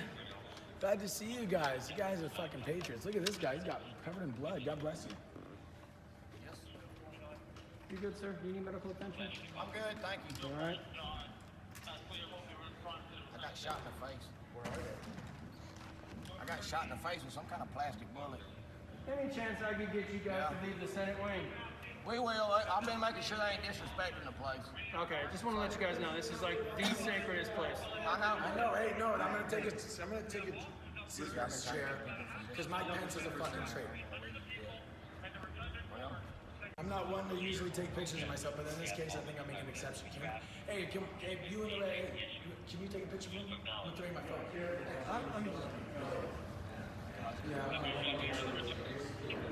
Literally. Thank you. Yeah, they ain't got a choice. There's 500,000 people here. You want straight on? You should be stopping us. No. He's doing. One, two, three, four, He's doing the right thing. He's obeying his oath. I'm making sure you guys don't do anything else. Now that you've done that, can I get you guys to walk out of this room, please? Yeah. Yes, sir. Yes, sir. I would greatly appreciate it. Hey, come on, man. I feel like you're pushing the line. Hey, Come on, man. I am. Come on, man. This is our capital. Let's be respectful to him. There's 4 million people coming in, so there's a lot of control. We love you guys. We love the cops. It's only a matter of time. Justice is coming. All right, come on. Over 4 million people are coming everywhere, all the way back to the monument of DC. There's Okay, and I don't need to hear what those ditches have to say, but I want to point out now that's the shocking content right there. Was that letter at the end where it says justice is coming? That's the shocking part. And again, it has this graphic across the top that says warning, graphic content, right? And I'm thinking, you know. Graphic. We don't get those kind of warnings on movies or television shows where they shoot people in the face or cut people's heads off. I mean, if the guy took a machete and cut the police officer's head off and put it on the end of the spear, you know, then we got some serious graphic content in the land of the free in the United States, right? Because I mean, you think about all the kind of stuff that we see in all the video games and everything, graphic content. What the fuck are they talking about? You know? And I am telling you, it's that part at the end. Justice is coming. Terrifying. It's terrifying. Thinking these people might somehow get justice. Terrifying. Right? If anybody wants to call, the number's right there on the screen, 805-669-6397. It is a call-in show. Otherwise, I have other videos. Oh, and I want to point out also that CNN did a documentary or propaganda piece over the weekend. That's a documentary or propaganda piece, depending on how you want to look at it. Over the weekend, this last weekend, about the shocking attack on the Capitol, domestic terrorist attack on the Capitol, and in that documentary, it was an hour long, and Craig and I watched it. And in that documentary, they didn't mention the veteran who was killed. Hey, don't, no, itches. Hey, stop itching. Good boy. Good boy. You're my beautiful baby. You're my beautiful baby. They did not mention the veteran that was killed by a police officer, which I've heard was a police officer, but they didn't mention that veteran that was killed. They didn't show her dying. They didn't talk about her at all being killed. Unarmed, 14-year Air Force National Guard veteran, and they act like, oh yeah, it's just all these people committing all these acts of violence. I don't know. That's not what I see happening. And I really think the shocking part is that they're seeing that these people actually weren't terrorists, that they were working with the police officers, to try and just occupy, take back the people's house. Okay, they're saying we're not against you, just get out of our way. They wanted to take back the people's house. Okay, and you can go, oh, well, they were chanting, hang Mike Pence, and they had a noose outside. Well, that noose wouldn't have hung anybody. But Mike Pence, what, I mean, this is what freedom of speech is, pigs in this van, fly 'em like bacon, I don't know, whatever, again, this is how free speech works, and again, calling for justice for your so-called representatives, it should be what America is all about. I believe it is what America is all about. In my mind's eye, that's the way I see things. So no one's calling. I'm going to go ahead and play another video here. I'll go ahead and play a video again about the veteran that was killed in the Capitol Hill occupation. And the reason that I play it is because CNN didn't play it, and the reason CNN didn't play it is because they don't want you knowing about it or thinking about it. And that's the reason that I'm going to keep playing it, so you know. In case you're wondering why he keeps playing this video, that's why. We're learning more tonight about a San Diego woman shot and killed Wednesday when, according to authorities, pro-Trump rioters breached the U.S. Capitol building. Capitol Police publicly identified Ashley Babbitt as the woman who was killed. And Babbitt's husband, Aaron, told our sister station his wife was a San Diego native and spent 14 years in the military between the Air Force and the D.C. National Guard. Babbitt said his wife went to Washington, D.C. to take part in Wednesday's protest where she met up with friends. He said he sent her a status check text message about 30 minutes before the shooting and never heard back. She didn't have any weapons on her, and I don't know why she had to die in the people's house. That's our house. It's everybody's house. It doesn't matter if you're Democrat or Republican. I don't know why she had to die inside the house. I saw the pictures. I had to see the pictures of my wife dying on the news. Well, the chief of the Metropolitan Police Department said in a news conference today the woman was shot by one Capitol Police officer with a service weapon after protesters breached the fencing. She loved her country, and she was doing what she thought was right to support her country and joining up with people, like-minded people that also love their president and their country. And, she was voicing her opinion, and she got killed for it. Babbitt was transported to a local hospital where she later died. The officer was placed on administrative leave in accordance with police policy. Police also say 3 others died during medical emergencies. Okay, and that chick is totally nipping in that video too. That news model. I think that might be partially why I like that video so much. But maybe that's just me. Okay, so, and I have another video about Trump is expected to issue 100 pardons tomorrow. But again, that veteran was part of the so-called siege on the Capitol, and she was unarmed, and she was shot dead purposefully. The way that they shot her was done in order to murder her, to kill her right where she stood. Completely unarmed, no threat to anybody, a veteran, boom, we're murdering you. Why? Because we can. And I'm going to continue to play that story because the news doesn't want to talk about that story. They just did a whole, like I said, CNN just did a whole hour-long documentary over the weekend, and they didn't mention her at all. So, fuck CNN and your bullshit propaganda. And again, recognize who the people are. The people. These aren't Trump supporters. They're Americans. Okay? And if you look at them as if they're Trump supporters and that's who attacked the Capitol, we all lose. You lose especially because you divided yourself from all of us. Oh, I'm not one of them. Well, they're Americans. And we should, and Americans taking back the people's house is something we should probably all be proud of, in my humble opinion. Hello, caller. Hey, Mike, how's it going? Okay, who is this? This is David from New York. Hey, David, how are you? Not bad. I'm nursing my cat. I watch it. Every time I see your dog, he's got that stuff on his tummy there. He's still got stuff on him. Like, is it iodine or? No, I think it's the colors on the video or the camera or something. It just makes his belly's not all red. It's normal pink color when I look at it. His hair hasn't grown. His hair hasn't grown back fully. He might have a little bit of razor irritation or something.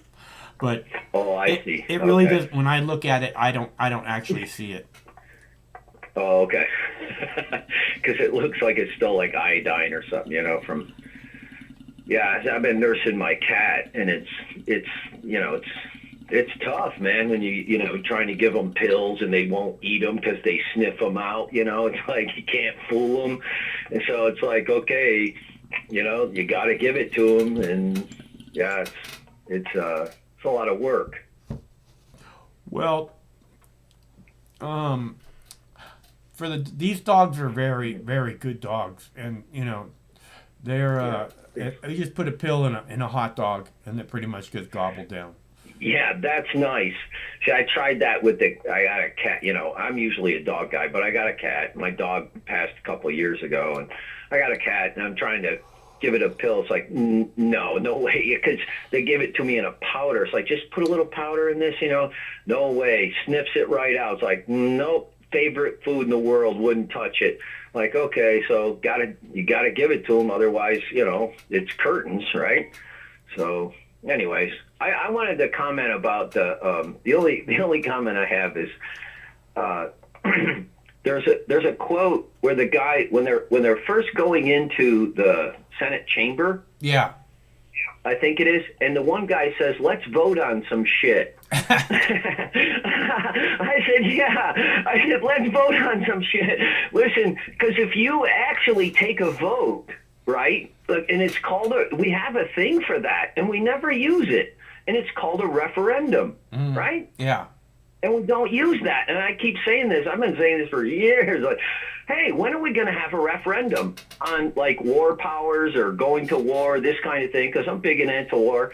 I'm like, look, what if the American people vote, well, what do you guys think? You want to go bomb Afghanistan? No. Everybody would say no. Yeah. So if these are the people that represent us, they should do what the will of the people is. And if you had a vote, which I think I've seen like a lot of surveys and stuff, but I don't need the survey. You can ask anybody on the street and you're going to get your survey.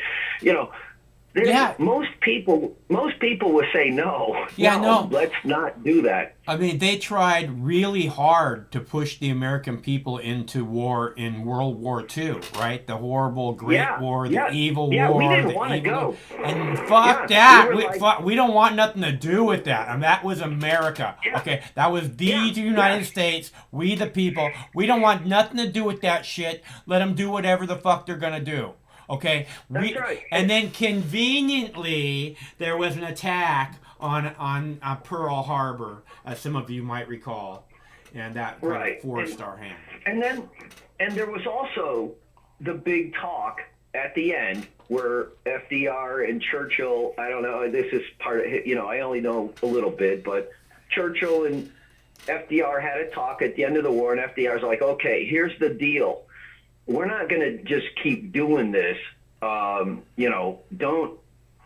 This is it. You guys need to figure out your own shit. But no, we slowly get dragged back in. And now it's to the point where we just don't have a say in this shit.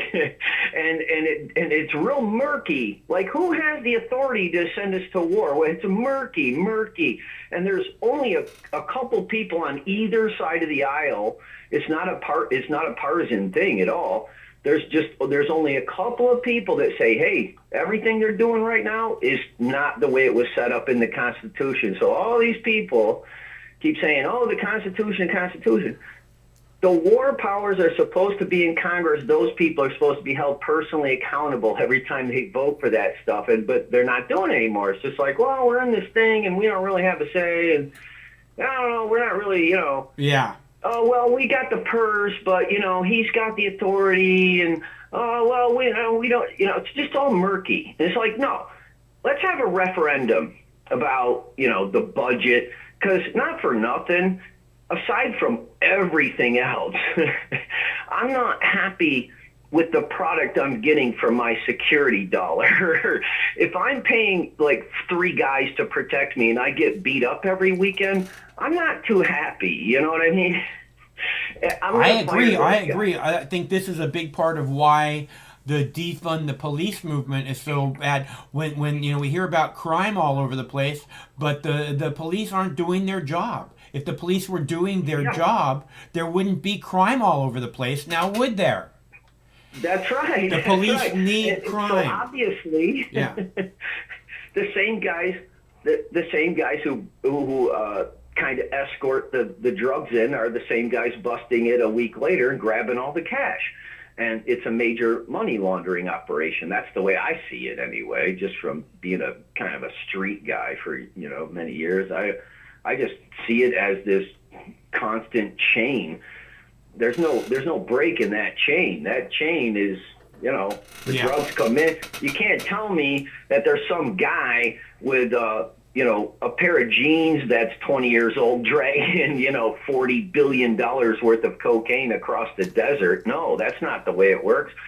I just don't see it the way other people do. But same thing with the war. It's just all of a sudden we're just in this thing, and there was good and bad things that happened right at the end of this that get kind of murkied up because of all the sensationalism that got lost.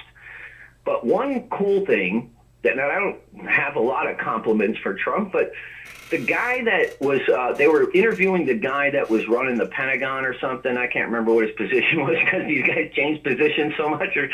But they said, what do you think about this? He said, I can't wait to get out of this frickin' job, right? And he was bashing the F-35 budget, and he's right. It's like, he was right. And I said, oh, my God, there's been a ton of veterans been saying the same thing ever since that whole program started. It's like, this is a freaking, are you kidding me? And it's not just the F-35. I mean, there's a whole bunch of military industrial products like that that are just garbage that are forced through, that they know are garbage, and they're going to just keep that money flowing because that's a money train, man. You don't stop the money train. Right. Right, but the guy's got 2 seconds of airtime, and he brought that up as the example because that is the cherry on top. That is the most expensive, least needed thing. That was the and it was also horrible, right? It's not what it was, you know. So that's the cherry on top. That's the most expensive thing we bought. That's like Marie Antoinette buying the necklace. Yeah, and the helmet to fly that plane is like $250,000 or something like that. Yeah, $1 billion. Yeah, it's like the program itself to develop it was the glut, you know, and then even just the whole thing, all of it, every single bit of it. Again, it's just constant. If we had a referendum, the American people there would be a lot of changes, and it wouldn't have anything to do with any blue, red shit. Do you think grandma should have free health care if she's broke and you're charging her $5,000 a year for property taxes on a $1,200 a month check?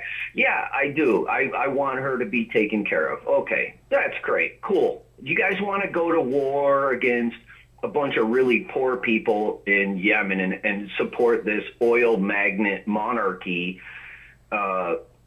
killing these people? No, we don't. I mean, it would be over in 5 minutes.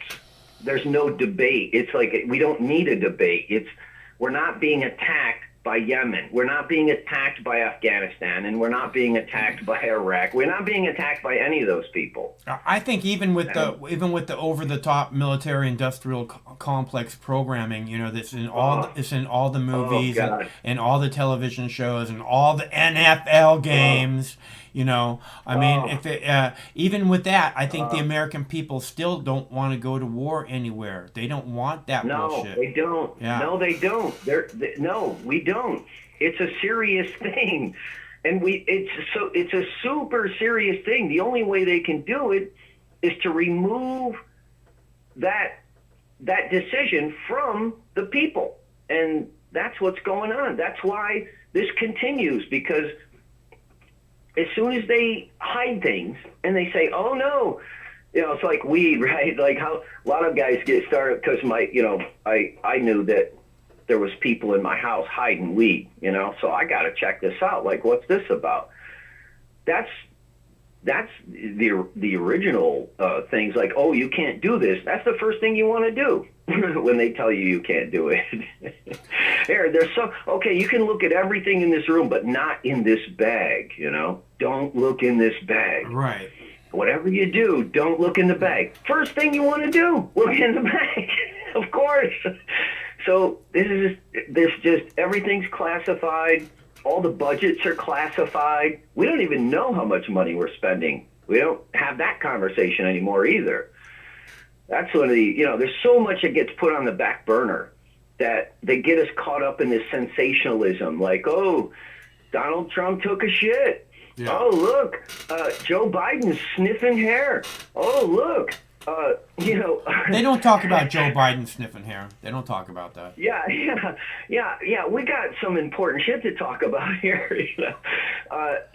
Forget the fact that if you're going to go after pedophiles, which, I took a deep look into probably starting many, many years ago, and I said, holy shit, look at this. Before the bubble burst on the Catholic Church, it was real obvious. And there's no bigger perpetrator than that. So anybody who wants to talk about the pedophile thing, it's like, okay, you've got the creme de la creme, like the top echelon of pedophile, and then you've got all this other stuff, because nobody's even a close second to that. So not even a close second. I think they just came up with 9,000 babies in Ireland. Yeah, I don't know. That were killed. I don't know. Yeah, it was 15% of all the babies in the orphanages in Ireland. 15%. Yeah. That's a lot. So, but, whatever. All right. I just think we should have referendums. Yeah, that's a good plan. All right, Dave. Yeah. I think so too. I think that it somewhat was a referendum on January 6th. A little bit, anyways. Yeah. All right. I mean, yeah. Okay, Dave. It's good to hear from you. I'll talk to you soon. All right, Mike. Okay, bye. All right. So, and again, I don't want to go into the history of pedophilia and blah blah blah blah blah. That is not where I'm coming from. I'm simply saying that when these people on the news, the so-called mainstream media news, talk about the QAnon followers, they say, again, and I don't really know anything about QAnon. I've never read any document ever once that said QAnon at the top. I don't know anything about it. But when they go after the QAnon, the so-called QAnon followers, which again, I don't know how that's a whole lot different than being a CNN follower or being a Fox News follower. But when they go after the QAnon, the so-called QAnon followers, they often reference this, what they call a conspiracy theory. And the conspiracy theory is that amongst the QAnon followers, that there's this pedophilia ring. It's this amongst the elite, the very rich, the very powerful, and that they go from spot to spot and they bang underage girls, right? I don't know, kids. I don't know if they bang boys too, probably. But banging meaning having sex with them. And the theory is that that's, and then CNN will be, this is a crazy conspiracy theory that this is happening. But then you see stuff like Jeffrey Epstein and you go, well, you know what, maybe that conspiracy theory isn't quite as crazy as the media is trying to get us to believe it is. And why are they so over the top trying to get us to believe that it's a crazy conspiracy theory that the people at the top are, when we already have evidence that's true. So, and we have the military flooding the streets of Washington, D.C. in order to make it safe for what? Not for the people of the United States, right? Not to protect our freedom. Because basically the military flooding the streets is the government taking away our freedom. The military flooding the streets of Washington, D.C. and saying you can't go down that street, you can't go down that street, you can't go down that street. Again, you can't say that anymore, or else you are now considered a domestic terrorist. And that's where we're at with this government. The military's in the street in Washington, D.C. in order to protect who? Your freedoms? Nope. Isn't that what we hear the military is all about? It's there to protect our freedom.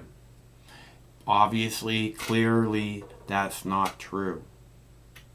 So, I want you to remember that when you see these videos about National Guard in the streets in Washington, D.C., and if you want to call, now's the time to do it because we are getting close to the end of the show unless we have some phone callers. So the number is 805-669-6397, 805-MOX News. I'm going to play this clip for you about the National Guard flooding the streets of Washington, D.C., and we'll be right back.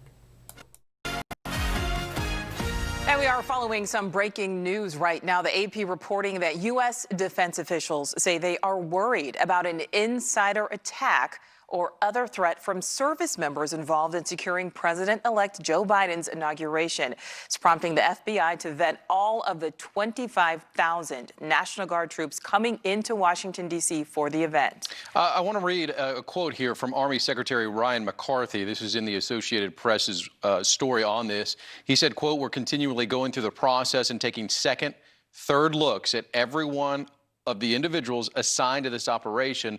Nicole, you were talking about this as so many National Guards men and women are converging on D.C. Absolutely. And joining us now to talk about security is J.J. Green, national security correspondent at WTOP News in Washington, D.C. Okay, we're going to stand by. We are waiting for him right now, working to connect him. But again, they're saying that they have vetted so far members of the defense teams here. They have not found any threats at this point. It's still something that the officials that are in this article are worried about. About 25,000 members of the National Guard are streaming into Washington from across the country. J.J. Green now joins us. He's a security expert. JJ, as you hear the news of what the Associated Press is reporting about the worrisome from officials within the Army Secretary mentioning this, your first thoughts? This kind of thing happens, but it happens overseas. This is something that's unusual for the states, but it's something that has to be looked into. One thing I do know about the Army. And we don't need to listen to agent provocateurs.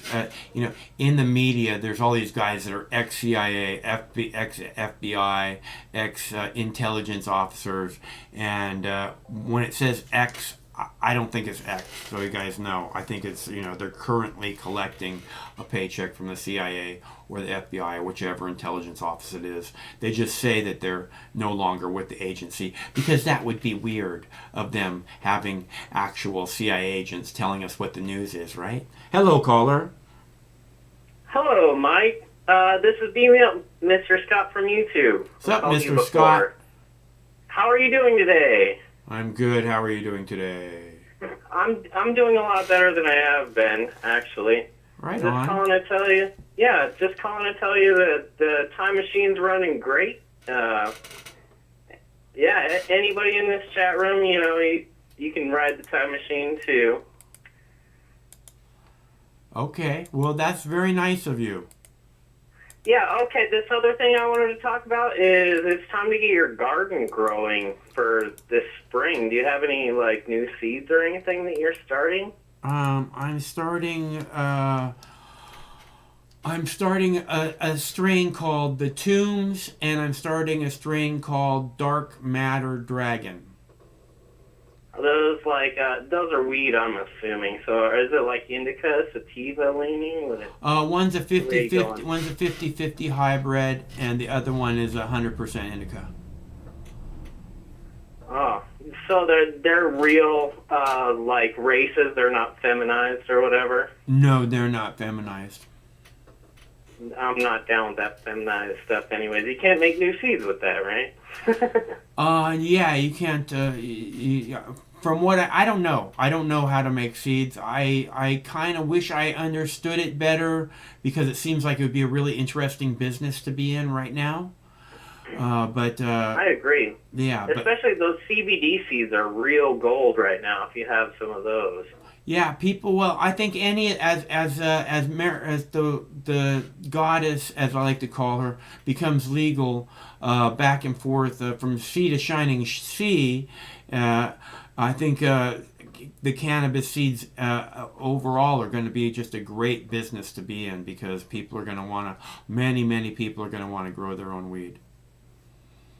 Well, I just wish that the best path that it possibly can get. I think everybody should just grow their own and give everybody seeds, and like we can all just be happy, you know. Yeah, well, I don't think anybody should have to pay $150 for like 10 seeds because somebody's getting rich and somebody's ripping people off, and it's like kind of whack. You know what I mean? You know what? But it's, I don't know if you've done that much breeding. Actually, I haven't done any breeding. But, you know, a lot of these people, you know, work many years to get a strain. Yeah, I was going to say a lot of work goes into some of this you know, stuff, so I can't really discount that. You know, I mean, I'm gonna take that part back. Yeah, but, so I mean, and then they put their name on it, which means, you know, they're like they're saying this is the good shit right here, you know. So it's kind of like if they send out a bunch of crap, and so they work on it really hard, and I think $150 is a lot for a dozen seeds or whatever, but at the same time, I'm just really glad to be able to. I mean, I don't ever pay for anything, so. Oh man, like I don't know if you remember me calling you. Like I used to grow weed and stuff. I was big into I bred some of my own strains and stuff like that. Right on. This was like 10 years ago. So awesome. I got thrown in jail. It was super scary for me. So like yeah. Now I grow peppers and strawberries. You know, I don't want to have to deal with that anymore in my life. It scarred me so bad, you know. Yeah, I hear you. I completely that's why I stand up and fight against the police state so bad, because it's not yours is not a unique experience. You know, I mean, I played a video a couple weeks ago that said that black children who have a negative experience with police at an early age are 11 times more likely to live a life of crime. You know, to wind up in prison. Yeah, I definitely can understand that. I don't feel comfortable around police anymore. Like, I used to, there used to be my cool officer at my, school who let a couple kids go, and we thought, just go talk to him if you had any problems. But like now anymore, they're not there to help you. They're there to collect evidence to fuck you over, and like they're pirates, Yeah. Well, my dad told me at a very early age, don't volunteer information. If you have, if it's necessary, then you can tell That's people. wise. But if you give them too much information, they're going to use it against you. So. That's wise, But at the same thing, we all have to share our experiences. You can't you can't like get smacked in the face and be like, oh, you're crying, shut up, never, and then never talk about it. There, like you were saying earlier, there's a place for like anger and rage to exist, and like even if it is like an irrational conversation. Well, there are valid reasons for people to be angry at the government. It doesn't make sense to be angry at, at things that are out of your control. A lot of people are angry at things that are out of control. They hate the weather. They hate the weather, for a basic example, or stuff like that. Yeah. It's just they let that cause their whole day to be bad. Rage. Yeah. Right. But I think that there's reasons why, especially in the land of the free, why people, a free person might be upset with their government and feel the need to petition them to hear their voices, and to me that's what America really is all about. If people are trying to shut down people sharing just their experiences, when they're not yelling at anybody or hating anybody, and they still want to like shut down their voice, Yeah, when you see them shutting down really scary. the social media site like Parler or whatever, when you see them, you see them shutting down people like me who I've just ever tried to share the news with people. Look what's happening. Yeah, well, I bet you know about the shredder of reality that is the internet. They could just decide they want this thing gone, and they just make up a reason. We have to upgrade our servers now, so all this stuff is going to be gone, and like everything that like happened gets deleted, and you're like, what the heck? This whole pile of stuff. Yeah. And it's like, what went down in that pile? What? Yeah. Like, there's something that went down that's in that pile of stuff. You know what I mean? Yeah. That's the whole reason why it's getting deleted. Well, there's a lot of things that always went down in my piles of stuff. That is scary. And I think I was lucky. That's part of this false flag that you're talking about. I think it's already started. And I think the people going into, like, the Congress and the offices gave them a reason, like, all this stuff is contaminated. We have to shred it down. Like, it's gonna be a reason to burn the books. You know what I mean? That's what I see. I don't know. Yeah, they're looking for every reason they can to shred the Constitution. They've been doing the best they can for as long as they can, from what I can see. And it's just, again, they view us as a threat. They view you and your freedom as a personal threat to them. Okay, you and your freedom, meaning you and your freedom, is a personal threat to each and every politician. That's exactly how they see you, and that's exactly why they label you potential terrorist. Well, I think it all has to do with the level of respect that you give to people. I live, by a philosophy, if you give me respect, I will give you respect. And, like, I know that there's, ripples on the ocean, and nobody's going to see eye to eye, the entire time. But as long as, like, in the end, you know, the wind calms down and the water becomes placid and you can see, you know what I mean?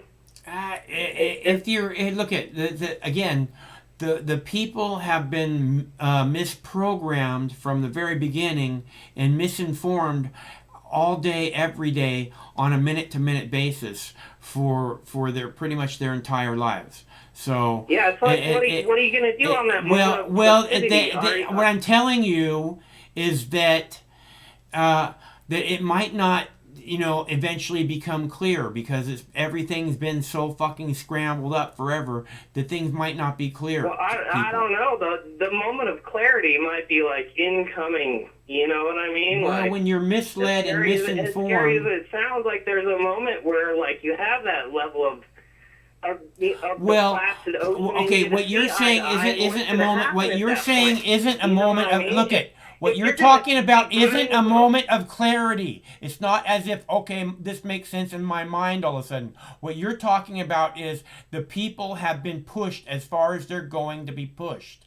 And then the pushback begins. And we've been having that go on for some time. But yeah, it's reaching a peak. What's going to happen when the ocean calms out and there's people seeing eye to eye? Is one person going to be burning the existence of the other person, or are we gonna, you know, have some kind of civil discourse? That's how, like, we're a civilization, right? We're people. This is the things that we have to do. These are the things that, like, are on the table that must be dealt with. You know what I mean? Yeah, but that's not necessarily true that we have to do them. We can go crashing over the edge like the lemmings that we've been programmed to, you know? Or we can go crashing over the edge like the lemmings that we've been programmed to be. Okay? Well, so it's not a matter. It's not a matter of. I'd encourage an air of civility. That's what I'm here to do. I drive a time machine, and it's like whatever. Okay. I'm gonna keep going. Good. So. Keep up the good work. It's good to hear from you, Mr. Scott. Yeah, thank you. Yeah, you can drive. You can climb aboard anytime, man. Thank you for listening to me. All right. Good to hear I from love you. you. Talk back anytime. And baby, you can drive my car.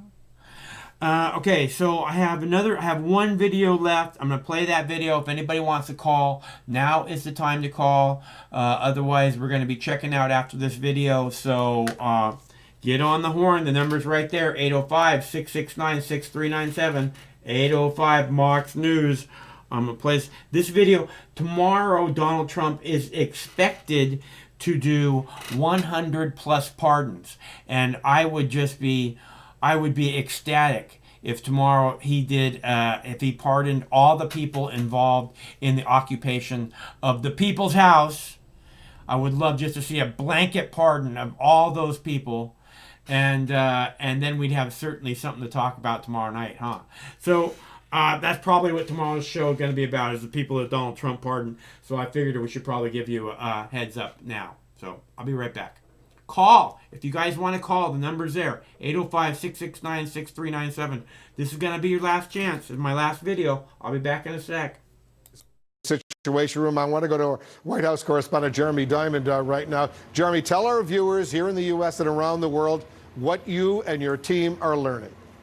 That's right. Well, 3 sources familiar with the matter are telling me and my colleagues that President Trump is expected to issue around 100 pardons on Tuesday. That will be his final full day in office. The pardons, Wolf, we're told, are expected to include a mixture of some more controversial pardons to white-collar criminals, some high-profile rappers, as well as potentially some of the president's political allies. But there will also be in this batch several pardons that are more criminal justice reform-minded. Pardons that would be more akin to those to the one that the president gave to Alice Marie Johnson, who herself has been advocating with the president for pardons for other individuals who have been incarcerated for a long time. Now, this final batch of clemency actions, Wolf, will really cap off weeks of a scramble by the president's political allies to try and secure pardons either for themselves or for other people. In fact, the New York Times was reporting today that some of the president's allies have been paid tens of of thousands of dollars to secure pardons, or to at least lobby the president to try and secure pardons for certain convicted felons. As of now, Wolf, though, our sources are telling us that a self-pardon for the president is not expected at this time, or at least that the paperwork for a self-pardon has not yet been drawn up. That is something that we are told President Trump has been considering in recent weeks, asking some of his allies and advisors whether or not it would be wise for him to do that. And we're told that the idea of a self-pardon really has, the chances of that have really gone down in the wake of these riots that took place on January 6th because of the optics of the president pardoning himself for something potentially that he is now being impeached for. So again, more than about 100 individuals expected to see pardons or commutations from the President of the United States on Tuesday as the president winds down the final days and hours of his presidency. What about family members? Do we expect that he's going to issue any pardons for family members, close friends, for example? And what about the rioters up on Capitol Hill who stormed the Capitol on January 6th? So many of them who have been arrested are already saying they... Okay, enough Wolf Blitzer. I can't stand that fuck. Again, he's expected to issue 100+ pardons tomorrow.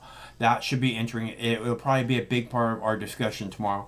I think what I'm hearing is that he's been warned against pardoning the people that were the petitioners, that were the protesters, the occupiers of the House of Representatives. He's been warned not to pardon them because that would set a big old firestorm. But I think if he was to pardon them, that would be a very big deal. You know, if he was to say, all blanket pardon all the people involved in the protest that occupied the People's House, right? If he was to do that, that the media would go insane.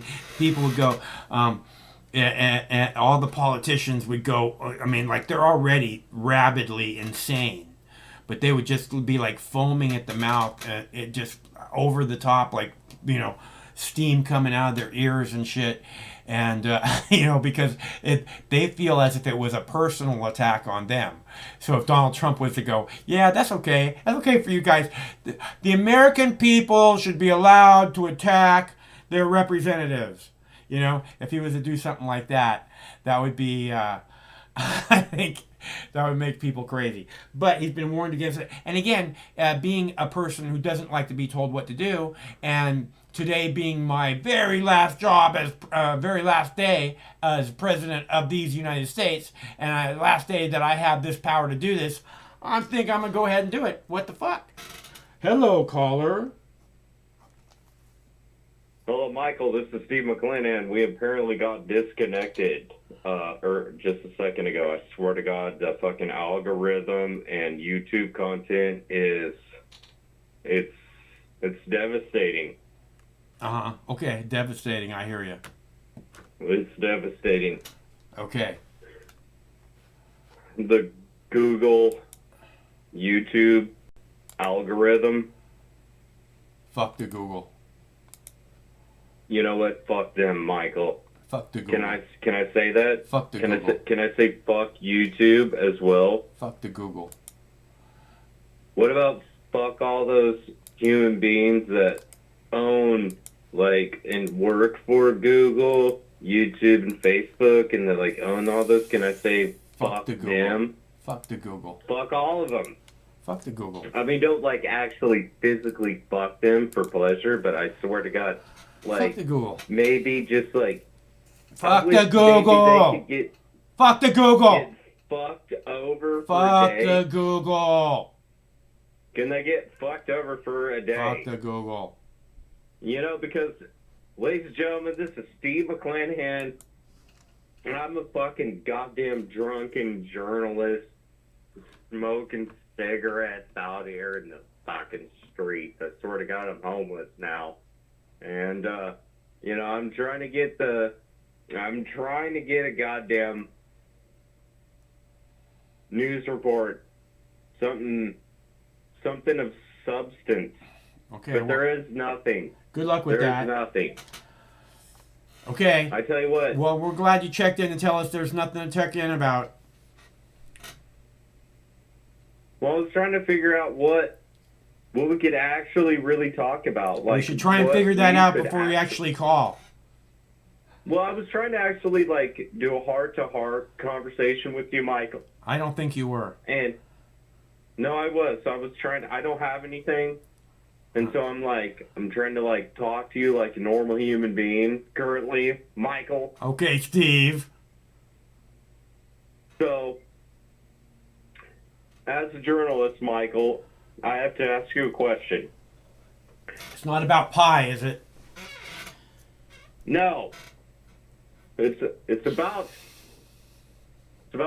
cats. How do you feel about little kitties? You know, like little kittens and shit like that. They're kind of cool and stuff like that. They're meowing and shit. I'm not a big fan of cats. Fun. Don't like cats. Not a big fan of cats. Okay, we'll cut that question out. But what about sports? Are you into the Super Bowl? I don't like sports. I'm not a big fan of sports. Don't like sports, okay. What about hunting? Do you like hunting? Hunting. Giant fucking bear. I'm really not into guns. Not into guns or hunting. Yeah. What about bowling? Are you into bowling? Well, I would be, but if you had the bumpers up. It's not 1950. So it didn't go into the gutters? It's not, That's what I'm not trying to say. 1950 anymore, so no. Yeah, no bowling. We're not I bowling would be, anymore. If it was 1950, I would be, but it's not, so no. Have you ever tried heroin? No. Heroin. No, I haven't done that. Nah, can't talk about that either. God damn it. Jesus Christ, I'm trying to literally... Okay, I gotta go. Where are you going? I'm gonna go get some food. Are you walking? Are you gonna walk? I'm gonna get some food. Where? Like, what restaurant? Because I'd like to write down the restaurant so I could try that place. Yeah, Denny's. Go there.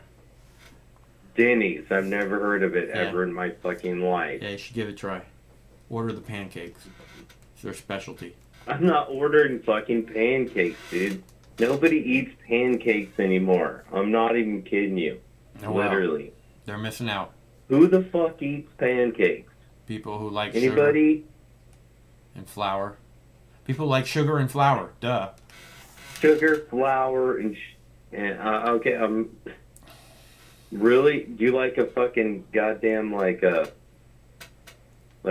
crepe or some shit too? Sometimes it depends on if the filling is. What day it is?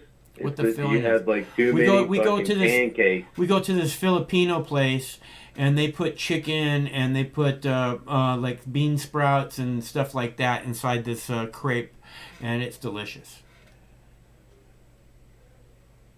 The crepe is supposed to be fucking with strawberries and syrup and yeah, I don't think that's true. Sugar and shit, dude. I think you don't really actually know what you're talking about. No, dude, like over here, what I'm talking about, the only way you can make crepe good is if you like literally stuff it with a bunch of fucking fat and shit with strawberries on top and no shit. Hold the shit. I'm just saying. For real. All right, I gotta go. go. You put some strawberries on that shit. Okay, good deal. And I'm telling you, it's fucking good. But Okay. you can't go to Denny's. Nobody knows what the fuck Denny's is. We don't have that over here where I'm from. Well, good. You're lucky. It's like the IHOP. You got the IHOP? No, we don't have IHOPs. What? What the fuck is an IHOP? It's an IHOP. What the fuck you think an IHOP is? Duh. Like an international whore house of fucking pancreatitis? I don't fucking know, dude. Something like that. Pretty I'm close. just a goddamn journalist. I don't know shit, Michael. We know that, Steve. We all know that. God damn it. All right, I gotta go. Where are you going? I'm going to get some food. Are you fucking paying attention? No wonder you don't know shit. People tell you shit over and over again, and you act like you have no idea what they just said. What? So you're going to Denny's? I'm going to get some food. I'll meet you there, dude. Okay. I'll be there. I'm coming over to Denny's, dude. Okay, we'll you meet do, up. you all do right? that. Okay. We're meeting up, dude. Everybody wants to meet up at Denny's. Okay. Fucking, we're Good going. plan. Okay, good We're plan. doing it. All right. We're doing it Gotta live, go, Steve. Whether you like it or not. Nice to hear from you. Call back soon. I love all you goddamn cock-sucking motherfuckers. Bye. Don't forget it. Let's see. I gotta need a sip of tea. I'm getting very hungry. So if you guys want to call, the number is 805-669-6397. You'll need to call now. Time is little. Time is short. Time is fleeting. Hello, caller. Steve. Steve's gone. I know. I'm talking to this Steve, but... Hello? Hello, Mox. Yes, hello. Hello, this is Paul from D.C. What's up, Paul? It's crazy. It's crazy, man. It's, traffic's been weird. Trucks, helicopters, just bizarre shit. Is I that think right? this Is that you seen a lot of helicopters all over the place? Yeah, I see them fly right over my house because I guess I'm right in their flight path or something. And I can hear them, get to the window and, oh shit, there's two more of them, Yeah, those things are pretty There's about loud. 8 of now. them today. But we just gotta kind of like not buy the fear. Try to chill, Yeah, well, stay Because cool. they- So I keep saying, stay cool. If you can stay cool, we'll get through it. If you Exactly. lose it, Exactly. then the chances of you getting through it are much less likely. This is true. Yeah. The fear, they feed off the fear, man. The evil fear feeds off the fear. So you guys got the legal weed in D.C. now? It's weed's been legal in D.C. for a couple years. I mean, you got the stores and everything. You got stores and stuff. They have no, they don't have stores. You kind of like buy a T-shirt, and then you get like a gram of weed stapled to the T-shirt kind of deal. That's crazy talk. Yeah, in Virginia. Yeah, I'm in Virginia, and it's been decriminalized. You can have up to an ounce. Nice. That's really good. I'm glad to hear that. Yeah, it works. Can you grow it? I go, yeah. No, I live in an apartment. No, but I mean, is it legal there to grow it? I really don't know. I haven't checked into that. Yeah. I really haven't. I used to grow it back in the day. Yeah, Back in you the know day, they make in the these 70s. little little plants now that just make like an ounce of weed, and they're called auto flowers, and they're really easy to grow. Wow. They don't take a lot of light or anything. Can that be something mailed to me? Seeds I mean, seeds can be mailed because anywhere. There's nothing around here when it comes to. Seeds can be mailed anywhere. Seeds can be mailed Yeah, anywhere. okay, that's great. That might be something that because me and my wife were really 43 years being married. Yeah, look up auto flowers. It's very interesting what they're doing now. And the autoflowers okay. the autoflowers are incredibly popular, like way popular than. So that's the brand name then, right? It's not a Let me write it's that not a down. brand. It's not a brand. They have like regular photo period, and then they have feminized photo period, and then they have what they call auto flowers, which are not photo Okay. period. They're not photo period. You don't have to put them on like a 12-12 cycle. You just let them go Right. 20 hours a day, all day long, Right. and they'll grow out beautiful flowers. Yeah, because I have a banister out here that's like 14 feet off the ground. Nice. And I used to grow a few on the banister, and then Yeah. they would disappear. Huh. It would start to bud. Well, once I figured out the sex, Yeah. it'd go missing. Yeah. So I don't but have that I problem. mean, I have no problem just getting weed. It's but it's That's good. Glad to hear it. It's the old illegal shit. You really don't know what you're getting. I mean, you got friends or connections or whatever. You kind of know what you're getting. You know? Yeah. Yeah, most of them are dead, but oh well. But yeah, I got buddies that keep me. You have to vape it. I have a dry vape. I have a PAX. Oh, and excellent. I COPD, so yeah, I awesome. really can't do bong hits. Yeah, nice. I like the PAX. I think the PAX is a cool device. Yeah, my son gave it to me for a Christmas present. Wow, what a great kid! Impressed. What a great kid! Yeah. I keep trying to get them to send me one so that I can show everybody, but they won't send me ones, motherfuckers. Wow. Yeah. Wow. I know, right? You'd think they'd want me to show people saying, "Hey, I love this device," and they're like, "Nah." Yeah, they're in lifetime 10-year warranty. 10-year warranty. It's great.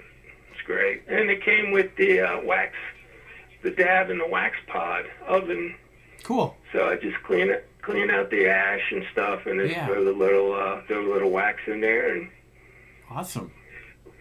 Yeah, it's working.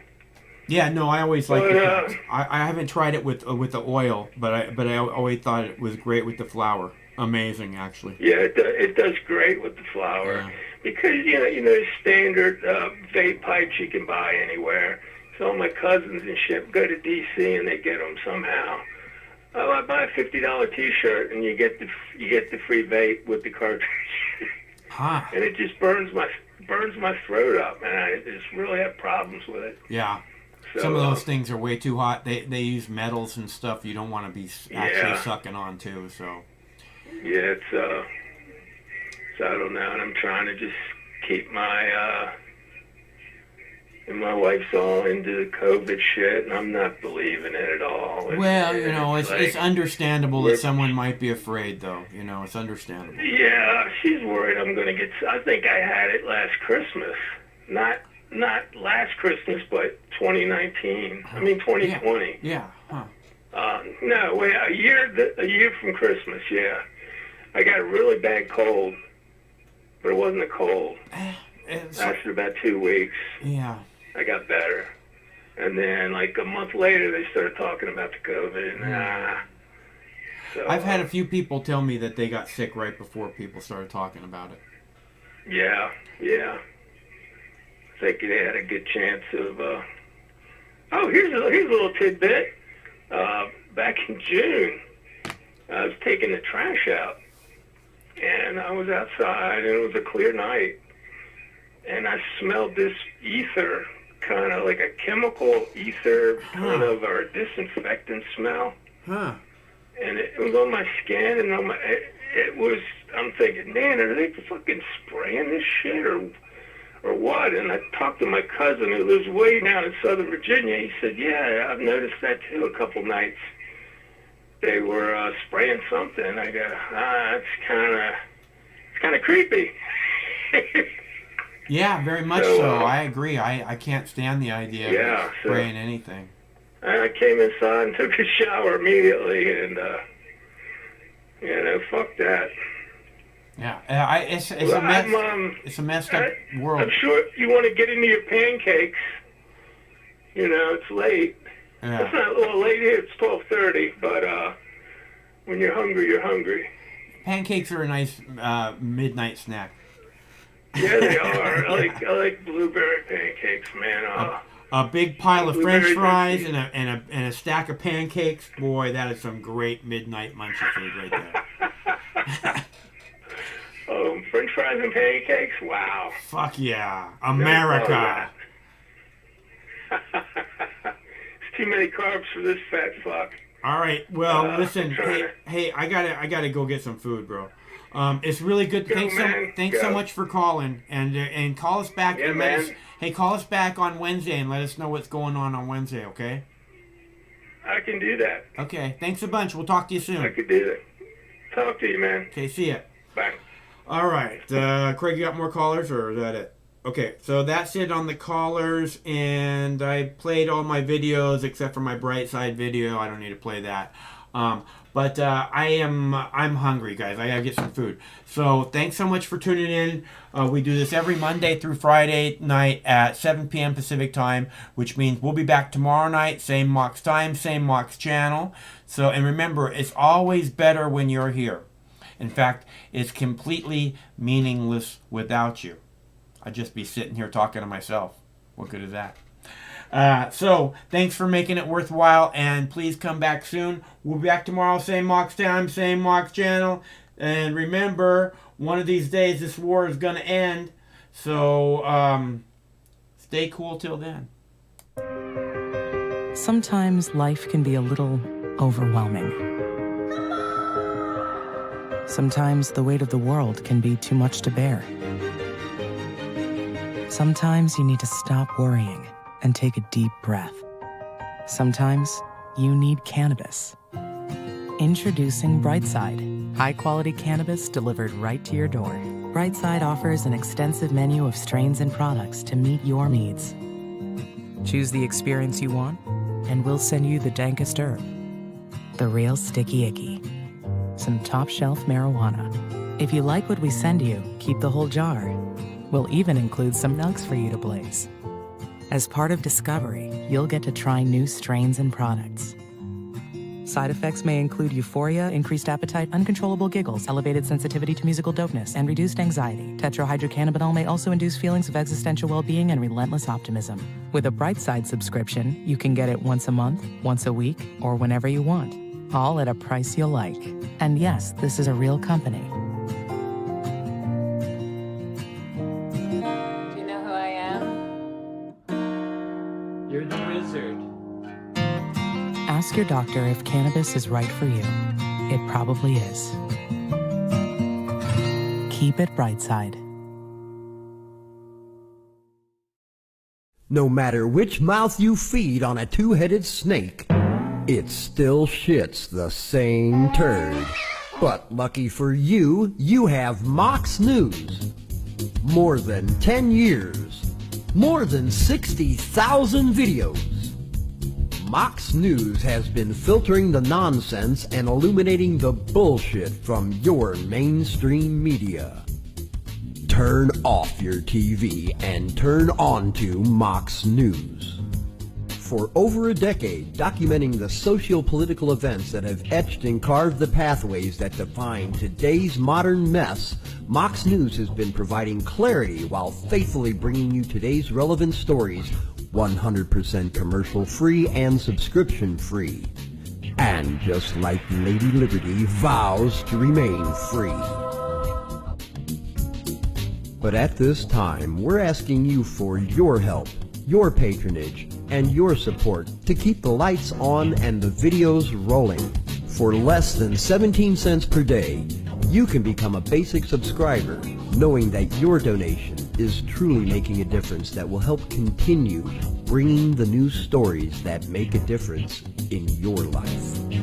Turn on, tune in, and drop a couple dimes today by clicking the link below or visiting moxnews.com and show your support at any level. From a single one-time donation or dedicated monthly subscriber, do it now in less than 2 minutes. All donations are safe, securely processed, and verified using PayPal, Visa, MasterCard, American Express, or Discover Card. As always, we're sure you'll find something of interest each and every day. This holiday season, give the gift of Mox. moxnews.com.